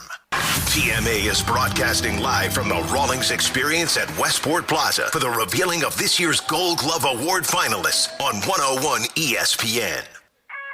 Welcome back. It is the morning after 101 ESPN. On the 101 ESPN YouTube channel, Tim McKernan, Doug Vaughn, Jackson Burkett with you on the program, and you are welcome to participate in the show. Mr. Licks just called in, Doug, and you loved that. You'd like more calls like it. I don't care for him that much. 314-974-0101, Callier and Thompson phone lines. Text in 314-399-9646.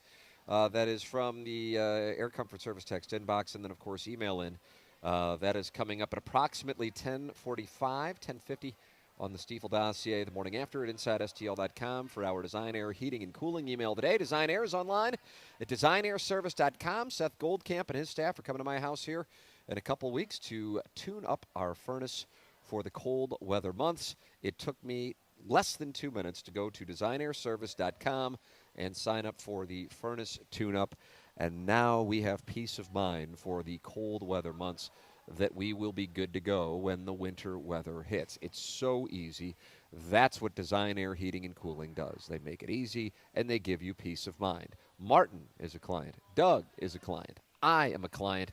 And Seth Goldcamp and Design Air Heating and Cooling are the longest-running sponsor on the morning after. It's Design Air Heating and Cooling online at DesignAirService.com. They've been with us for a decade, and we ask you to support the sponsors of the program, Design Air Heating and Cooling, online at DesignAirService.com. And, Doug, think about it. I'm going to. Here, I've been thinking about the haunted Pfister Hotel in Milwaukee. Yeah. Teoscar Hernandez checked out of it before Game 2 of the NLCS. And I'm sure Cardinal fans remember T.J. Matthews, a guy from Columbia, Illinois, became a relief pitcher for the Cardinals, played in the Major League several years. He messaged a moment ago and said 2 nights in a row for him. Lights, TV, and the shower went on. Woke me up 2 nights in a row. No alcohol involved. The shower turning on is unbelievable. Shower. That's unbelievable. Scary. Yeah, Scary. Scary is right. That's unbelievable. That's a primary source right there. T.J. Matthews, listener of the program. Huh? Yeah. Could you go back to bed if your shower turned on in the middle of the night? Could it be that the plumbing and the electrical were wired by a bunch of ninnies who just didn't know what they were doing? I like the use of ninny. If the TV turned on, that's one thing. Maybe I turned over on the remote. I sleep with my face. Yeah. But the shower turning on, that is insane. Because someone actually physically turned the knob. It's not like a light could just. What if you were in the bathroom using the little wizards in the middle of the night, and all of a sudden you saw the handles on the shower turn? Yeah, I know. You'd go stay with you like Teoscar water Hernandez. sports. Yeah, I'm for real. I would understand guys leaving after that. Because how could you go back to bed? I think it would be fun just to see what would happen. Maybe we do this. Maybe we go remote from the Pfister and 3 nights, and we'll see who's the scaredest. Okay. Who's the scaredest? I like that. Who's the scaredest? Won't be me. No, I've had noises in my house. I told you, but it didn't scare me that much. Weren't those raccoons? Well, that was different. Those were really raccoons. Martin, and they are piping in the program into his onboarding, just texted. And I guess he was waiting to corroborate this. We were talking about journalistic sources. Yachty stays at a different hotel, stayed at a different hotel. And this is now confirmed by multiple sources. So Yadier Molina also. He said I was aware, at least if I remember, well, I probably shouldn't say who told me, but I was aware of that, and then Martin has now corroborated that he does stay at a different hotel when the Cardinals go to Milwaukee. He's fed up with the shower going on in the middle of the night. That's right. That would, oh, my God. I would not be. I heard dogs barking at my Ritz-Carlton in Columbia this past weekend, but that's because people brought their big dogs into the hotel, and I guess that's part of hotel policies now. People want to travel with their pets. Yeah. In the middle of the night, I'm like, oh, my God, what am I hearing? There's an animal next door. Was that an ode to Heine Meine? I think it was. The rabid dogs in the power alleys. We had to bring our aged Dora on a trip to Tampa. We had nowhere else to put this dog that's 15 years old. So you pay $100 and you can take them on a plane if it's small enough and they fit below the seat. So we did. And you start to look around. There are a lot of people traveling with their dogs in airports. You don't notice it until you got a dog yourself because you feel kind of stupid with the dog. Right. Can you but carry there's it a on? lot of people traveling with their dogs. So you carry it on? Or do they go in the no, you carry cargo it on. hold? You carry it on. Really? Well, because ours was a small dog. Yeah. They have a little travel. What if it's like a big boy? Then they'd have to go in a cage Down beneath. below? Sounds Below, awful. and there's temperature requirements. It can't be too hot a day for them to fly and everything. Makes sense. Yeah. I would stay awake at the foot of Tim's bed to protect him from all the Oh. demons. That's from MD 2020. What are you going to do against a demon? Like curled up. There's nothing.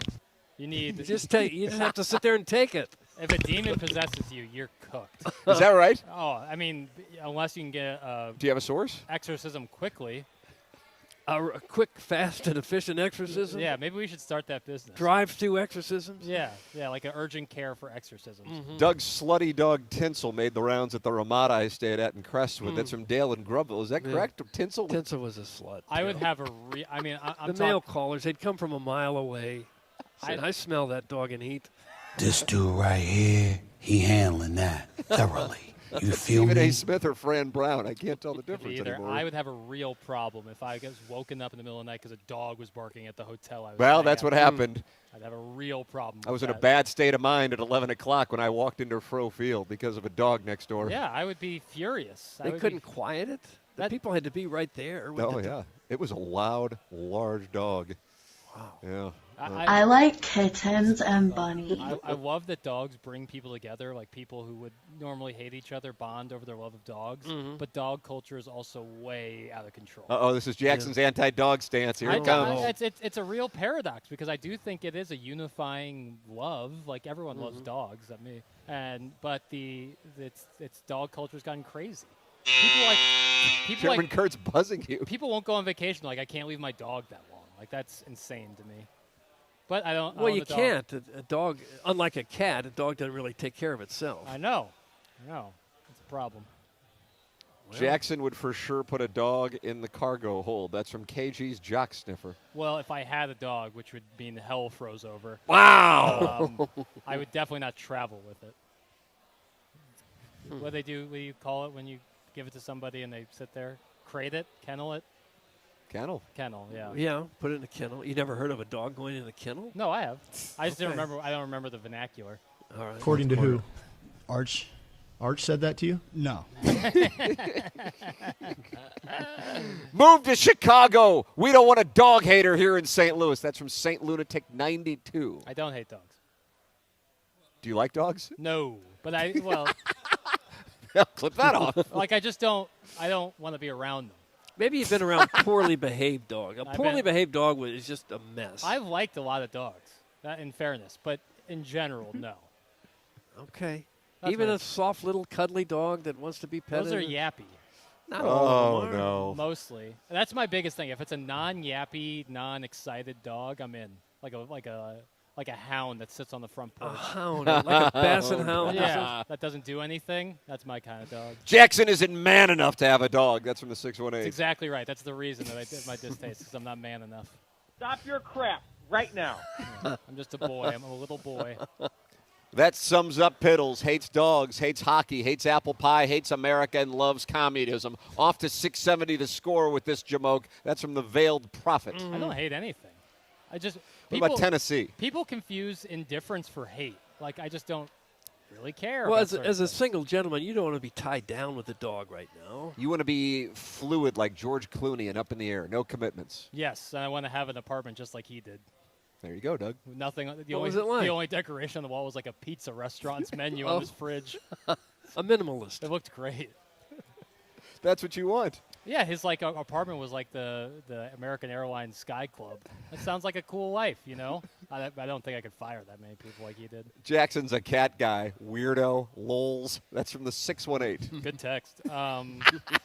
Not a cat guy. No, just against domesticated pets in general. You know, no Really, pets. all of them.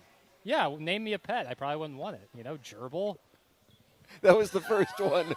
That was the first thing you could think of. Gerbil. Because half of America has gerbil as pets. So people have them. They sell them. So clearly people are buying them. Maybe thought about a support pig. Pig would be kind of interesting, but that would be disgusting. Those are filthy animals. Those Vietnamese potbelly pigs, sometimes they're cute. Sometimes They're they're cute. support animals. I saw one of those on a plane. Wasn't that a once. trend for a while? People were getting potbelly Yeah. pigs. Yeah, it That's was. weird. Was indeed. You can email in the morning after at InsideSTL.com. Design, Air, Heating, and Cooling email today will be coming up. We're broadcasting live from the Rawlings Experience here. Gold Glove announcements came your way at 9 o'clock with Jackson Burkett. We expected Mason Wynn. Surprised to see Victor Scott get the nod. That is a great thing for our Youngry friend, Victor Scott, nominated as a candidate for the center field Gold Glove Award. Rawlings baseball experience here. This place is awesome. Doug, you had told us it was, and I came in here.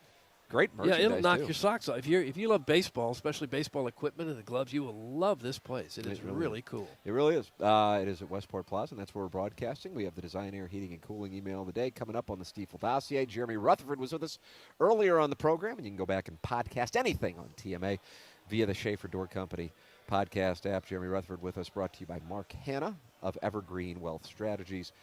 For his weekly Wednesday segment. Blues and Blackhawks tonight here on 101 ESPN. Friendly reminder, it is an 8:30 start for the Blues and the Blackhawks at Enterprise Center. Tim McKernan, Doug Vaughn, Jackson Burkett.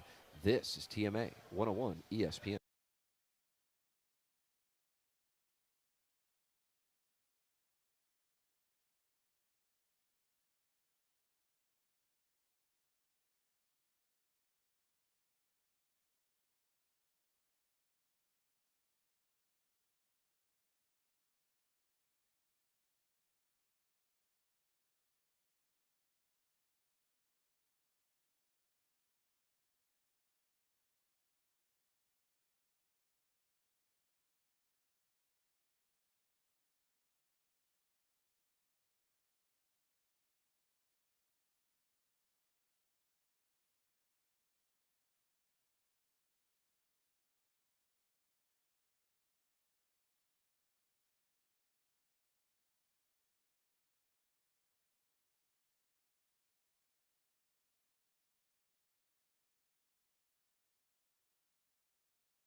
Crouppen. This is TMA on 101 ESPN. Welcome back. It is the Morning After 101 ESPN and the 101 ESPN YouTube channels. We are on remote today from the Rawlings Experience at Westport Plaza. Tim McKernan, Doug Vaughn, Jackson Burkett with you.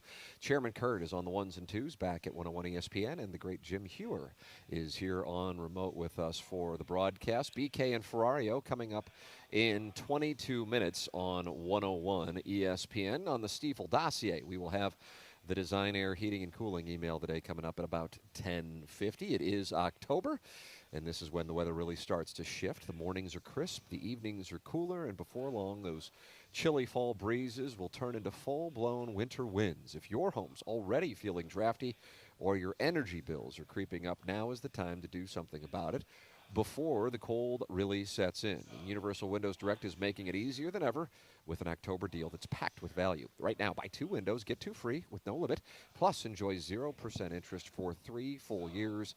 And to top it off, get an extra $500 off your entire home improvement project when you schedule this month. It's Universal Windows Direct. So while you're swapping out your wardrobe and breaking out the jackets, go ahead and prep your home for colder weather too. Call 314-334-2522 or visit universalwindowsdirect.com to schedule your free in-home estimate. Buy 2 windows, get 2 free, 0% financing for 3 years, bonus $500 off. You'll be glad you did.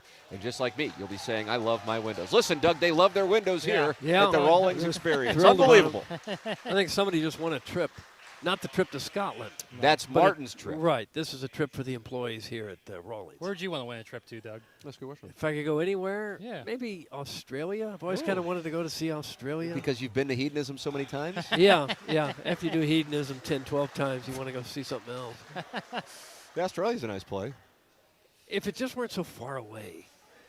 I want to go to Hawaii, too, but that seems like such a trip. And Hawaii is like 6 hours from LAX? Something like that. Yeah, Hawaii. But isn't Australia like a 17-hour plane flight or something? Yeah, I made that trip, Doug. It's a long one. Oh, yeah. You've been to Australia, Kurt? Yeah, I went. I played on a baseball team that went there when I was 12. Wow. That's quite Jeff a trip. to Australia. We were excited when we got to play at Brentwood instead of Afton. Wow. Yeah. South County dream. Team USA, baby. You were Team USA? You represented these United States of America? Yeah, we had USA across the jersey, but it was a little misleading because actually all of the players were from the St. Louis area. It's like you and Ian Kinsler. Kinsler didn't make the club. Oh, wow. Couldn't cut it. Sorry, Tiger. Yeah, fight Tiger, fight Rangers. But it was cool to visit, wasn't it? I bet, Australia. You know what the disappointing part was? I was there for like 3 weeks, I think. Wow. Didn't see one kangaroo. Really? Those are banny animals, Doug. Well, you can Held see a koala, though. here Scary as the dickens. There's a picture of me just looking like I'm ready to cry. They had claws on them, and I'm pretty sure they're ridden with syphilis. That's koalas. Koalas have syphilis? Isn't that what I said? Oh, I thought you were still talking about kangaroos. Wow, a lot of tension. No, I may have misspoke, but I was talking about koalas. Okay. What about Kylie Minogue? Did you see her? You like that Kylie Minogue? I'm not sure who it is. She did the it was a locomotion. homestay program. I actually stayed with her. See, I knew it. Iggy Azalea, also Australian. Yeah, I guess that's an Australian dialect. I guess some up there. Doug, I'm going to give you your pick of audio here. Okay. We've got Eli Drinkwitz, and he's all fired up on turning the page to Auburn, even though he's getting a bunch of questions about Alabama. We've got Josh Pate. And what does he have? What's the name of his podcast? The Pate Station or something like that? Yeah, he's the self-proclaimed next commissioner of college football. Nice. Oh, okay. On Alabama fans being upset that the Mizzou game was too close. And Joe Buck on making Troy Aikman lighter and less serious. Huh. It's your Sadie Hawkins. Well, they all sound pretty good. Let's go for the middle one. I want to hear Alabama fans complaining about Missouri giving them too close. You'll hear Josh Pate talking about Alabama fans being upset. Oh. Josh Pate was at the game in Was Columbus. he? All right, here we go. Okay. I don't get this sentiment from some Alabama fans who I have heard complaining about this thing. They're like, we're happy we won, but you have got to properly calibrate your viewpoint and your worldview on this stuff and your team. I looked at Alabama yesterday. I thought this was a nightmare spot for them. We said it last week. You're off back-to-back really emotionally charged games. At Georgia, home versus Vanderbilt. You now got to go on the road. Someone else's building. They're off a bye. It's a good team, too. It's not like a poverty team that you're overlooking. Ryan Williams, best receiver, talent-wise, is far below 100%. Jam Miller gets concussed during the game. He's out. And you got all that working against you, and you still end up winning the game and kind of controlled it most of the way. Took the guy on the other side of the ball that you needed to take out of the game, and you win it. And because it's closer than you thought it should be, you're unhappy with it? Look, all I'm trying to say is be a little more appreciative of wins. Not all of you, some of you. My goodness. I looked at my inbox. I thought Bama had lost. And then I was like, did we not just fly back from that game? Did I not just watch them win? Okay. There's the action in the trenches. Alabama fans not happy that they only won by 3 points. Ty Simpson, I have to say this. Ty Simpson, you saw that? I sent you the clip. He was assessing his game. He was kind of stopped himself. He goes, this game shouldn't. He goes, we just should have closed it out a little sooner. He was about to say it shouldn't have been as close as it was, and I think he's right about that. Yeah. So that kind of gives. So I think a lot of Missouri fans right now are like, well, they only lost by 3 to Alabama. But Jackson, sometimes I like to use the boxing scorecard reference. Yeah. And if I was scoring it, I felt like it was probably closer to 10-8 than 10-9. Yeah. Yeah. And Missouri mainly because of the second quarter in which Missouri dodged bullet after bullet after bullet after bullet, interception, 2 fumbles that they were able to recover. And then in the, third quarter when Simpson fell down, and that saved him 4 points because they wound up kicking a field goal. Yeah. At the same time, you can make the case if Bo Prabula sees these open receivers, Missouri wins the game. So, And when you hear everything that Alabama was up against, coming off games against Georgia and Vanderbilt, Mizzou with the bye, and Alabama having its running back knocked out and a wide receiver knocked out of the game, and Ryan Williams apparently hurt, and Mizzou still couldn't beat him at home, it makes you wonder if they're ever going to get a better chance than that. Go to hell. Hey, stop it. I saw someone say, I wish I could properly credit, I can't remember who, but just talking about the parity in the SEC, and we talked about James Carlton, the margin of victory being slimmer than it's ever been. So basically, who gets to play for the CFP is probably going to come down to like 6 to 7 plays that go on throughout the season. Yeah. And that's how small the gap is. I think I said this last week, and I'm going to continue to say it. Maybe I will be proven wrong. I think that somehow there has been this false projection that a 2-loss team gets you into the playoff.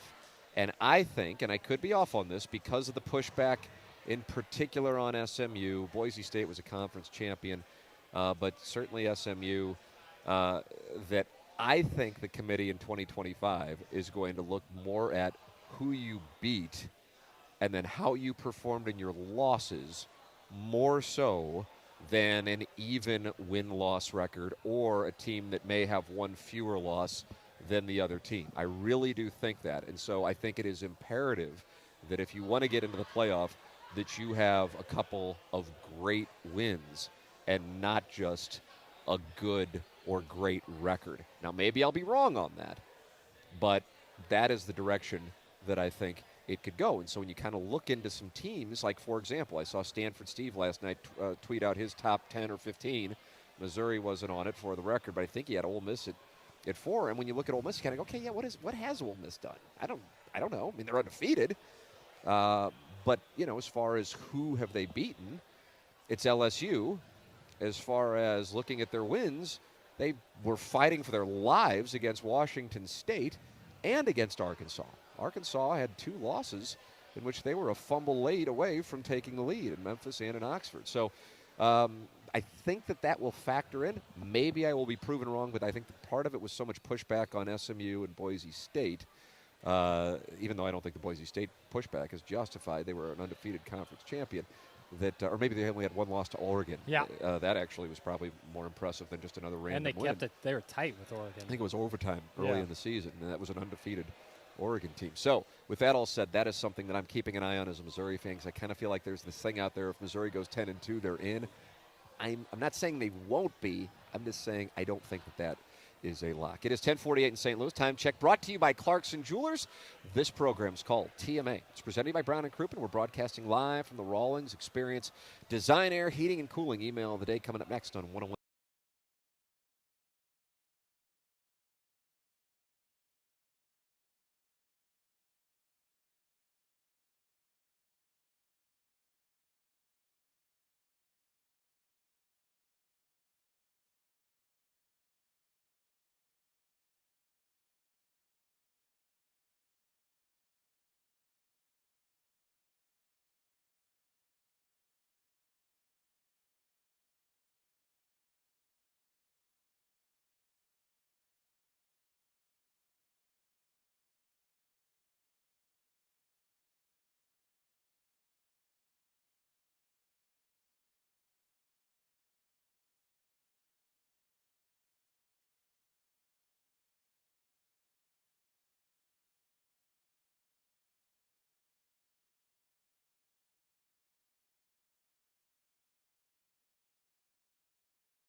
The Morning After, presented by Brown and Crouppen on 101 ESPN. Welcome back to The Morning After, 101 ESPN and the 101 ESPN YouTube channel. Back in studio tomorrow here at the Rawlings Experience for all 4 hours today. Jackson and I are going to be doing QFTA coming up here in about an hour or so. Riz and Stalter and I will be shooting the FanDuel Spread Zone. And then on the TMA STL YouTube channel, we'll do some questions from the audience for the Tim McKernan Show podcast. I want to tell the people about Aesthetic Design and Build. They have been building high-quality custom decks and outdoor living spaces now for over 30 years in the St. Louis Metropolitan team. I've gotten to know Dan and his team, been to their showroom in Chesterfield Valley, and I got to see all the different types of custom work they're capable of doing. From a full-on custom deck to adding on a pergola or even looking to shade your covered patio with retractable screens, they really do have answers for it all. You can see it for yourself by going to that showroom in Chesterfield Valley or by going online at aestheticdesignandbuild.com. That's Aesthetic Design and Build online at aestheticdesignandbuild.com. Doug, it's time for the Design Air Heating and Cooling email today. Okay, I'm ready. Happy Wednesday, lads. Gotta love when the show goes remote. Sitting here watching YouTube, anxiously waiting for the table to give way. Instead, we're treated with the wildest spectrum of microphone volume the world has ever known. Chairman Kurt sounds like the Wizard of Oz, while everyone on the collapsible dais sounds like they are reporting live from a field in Festus. We're all just waiting for the tumbleweeds to blow through and take down that giant golden glove, or the Cardinal Bachelor to sneak into Rawlings trying to find the courtship of a local lass. This is it. This is the show. Nice effort today. Let's go out and play better tomorrow. Cheers. That's from my cousin Vinny. Stop giving us the business. My cousin Vinny. Another flawless remote, fellas. Well, except for the part where the TMA and 101 audience had to share the same YouTube chat. It's a bit like when a teacher is surprisingly absent because they were out too late at Rush and Division with Martin and Neil Allen. So now the gym teacher is combining the weight training and AP physics classes. My favorite part was the stunned silence across the dais when you guys found out that the hockey player or lines or fan base rankings that you were guessing were secretly tiers. I guess my point is that we should not be giving B12 shots to those Pfister hotel ghosts. They do enough haunting already. Doug, that's Shooter McGavin, vice president of that art kiosk at Crestwood Plaza, where we exclusively do caricatures of Tim as a centaur. No. Shooter McGavin. I've never had luck with guys. Always trying to replace my weather, I guess. You see, we lost my dad when I was 4 years old. He didn't die. He went to Magic Market for a pack of Chesterfields and ran away to Portageville with the cashier. Doug, that's from Midge. Okay, it happens. Midge. I was up at my local venture store on Lindbergh looking for a Halloween costume. I'm heading to a little shindig next week and its theme is slutty newsmen. I bought a juicy little number called Vivacious Vaughn. Fishnet khakis and a 7/8 zip that's sheer as can be, and a little nippy cover just in case the VICAR comes a-calling. Happy Halloween, lovers. That's from the Calcified Ear. Calcified Ear. Hey, Doug, what's worse than a situation where you have two gals running with scissors?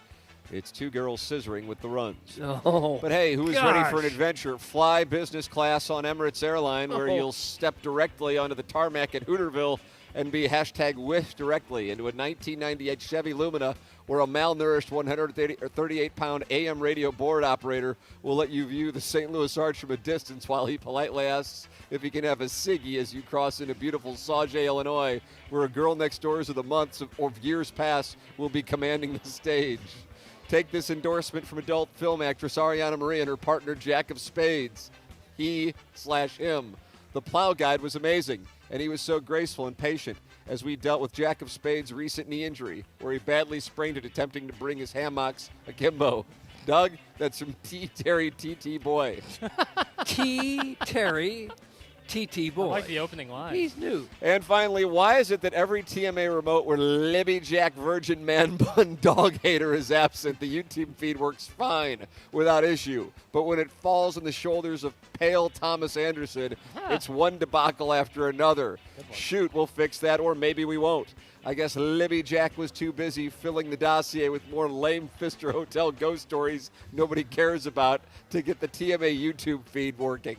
I like how the 101 YouTube feed was up with the audio only for the first few minutes, and then Jim Hewer got the video working on the 101 feed, as evidenced by the image we saw of Jim showing Libby Jack how to toggle the camera as soon as it's This started guy lives working. in his own world. Like he does provide an image, and I see Jim Hewer right there. He writes his own reality. Okay, now that we have that working, do we need to get the TMA feed working? Nope. Willie Springer would be proud of that kind of effort. Oh. Tell me you're mailing it in without telling me you're mailing it in.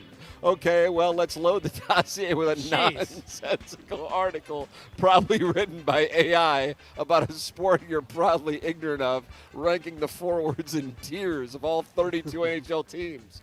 Wow, this is what happens when you take ADD boy off his meds. I guess we might as well let him and not the three classically trained broadcasters read the Gold Glove finalists while he struggles to pronounce the name Dingler. Let it be awful. That's from Buck Swope. DBA the Recessed Ladies Breast. And Doug, that's what we have for the Design Air Heating and Cooling email today. What you got? Well, there were some good ones. Terry, TT Boy was good. Buck Swope was good. I'm going to give it to Midge. I feel bad that his dad left him with the gal from Magic Market. Yeah, Magic Market. Jackson. Terry, TT Boy. That puts me to the test. I'm going Terry, TT Boy. Congratulations, Terry, TT Boy. I would have voted for Buck Swope, to be honest with you, but then I don't know what we would have done. Yeah, and we got to go. BK and Ferrari are coming up next. Thank you to everybody here at Rawlings. What a wonderful place. Beautiful Doug, place. You weren't lying. Yeah, if you're a sports fan, you have to see this place. It is really something. And thank you to Jackson for his exclusive when he read the 2025 Rawlings Gold Glove finalists. Thank you, Jim. Yeah, Jim Hewer support. Great to have Jim Hewer. Great to work with Thanks, Jim Hewer Jim. again. The great Thanks, Jim Hewer getting us on and off the air. And as an image captured, getting Jackson onto the YouTube. Right. His tutelage. Yeah, that's exactly right. Thank you to Chairman Kurt back at the World Headquarters. Jackson and I will be on the TMA YouTube channel for QFTA coming up in about an hour. Me, Riz, and Stalter doing FanDuel Spread Zone coming up for Chairman Kurt, for Jackson Burkett, for Jim Hewer, for Martin Kilcoyne, for my brother Kevin, and for Douglas Selvin Vaughn. I'm Tim McKernan. This has been The Morning After, presented to you by Brown & Crouppen on 101 ESPN.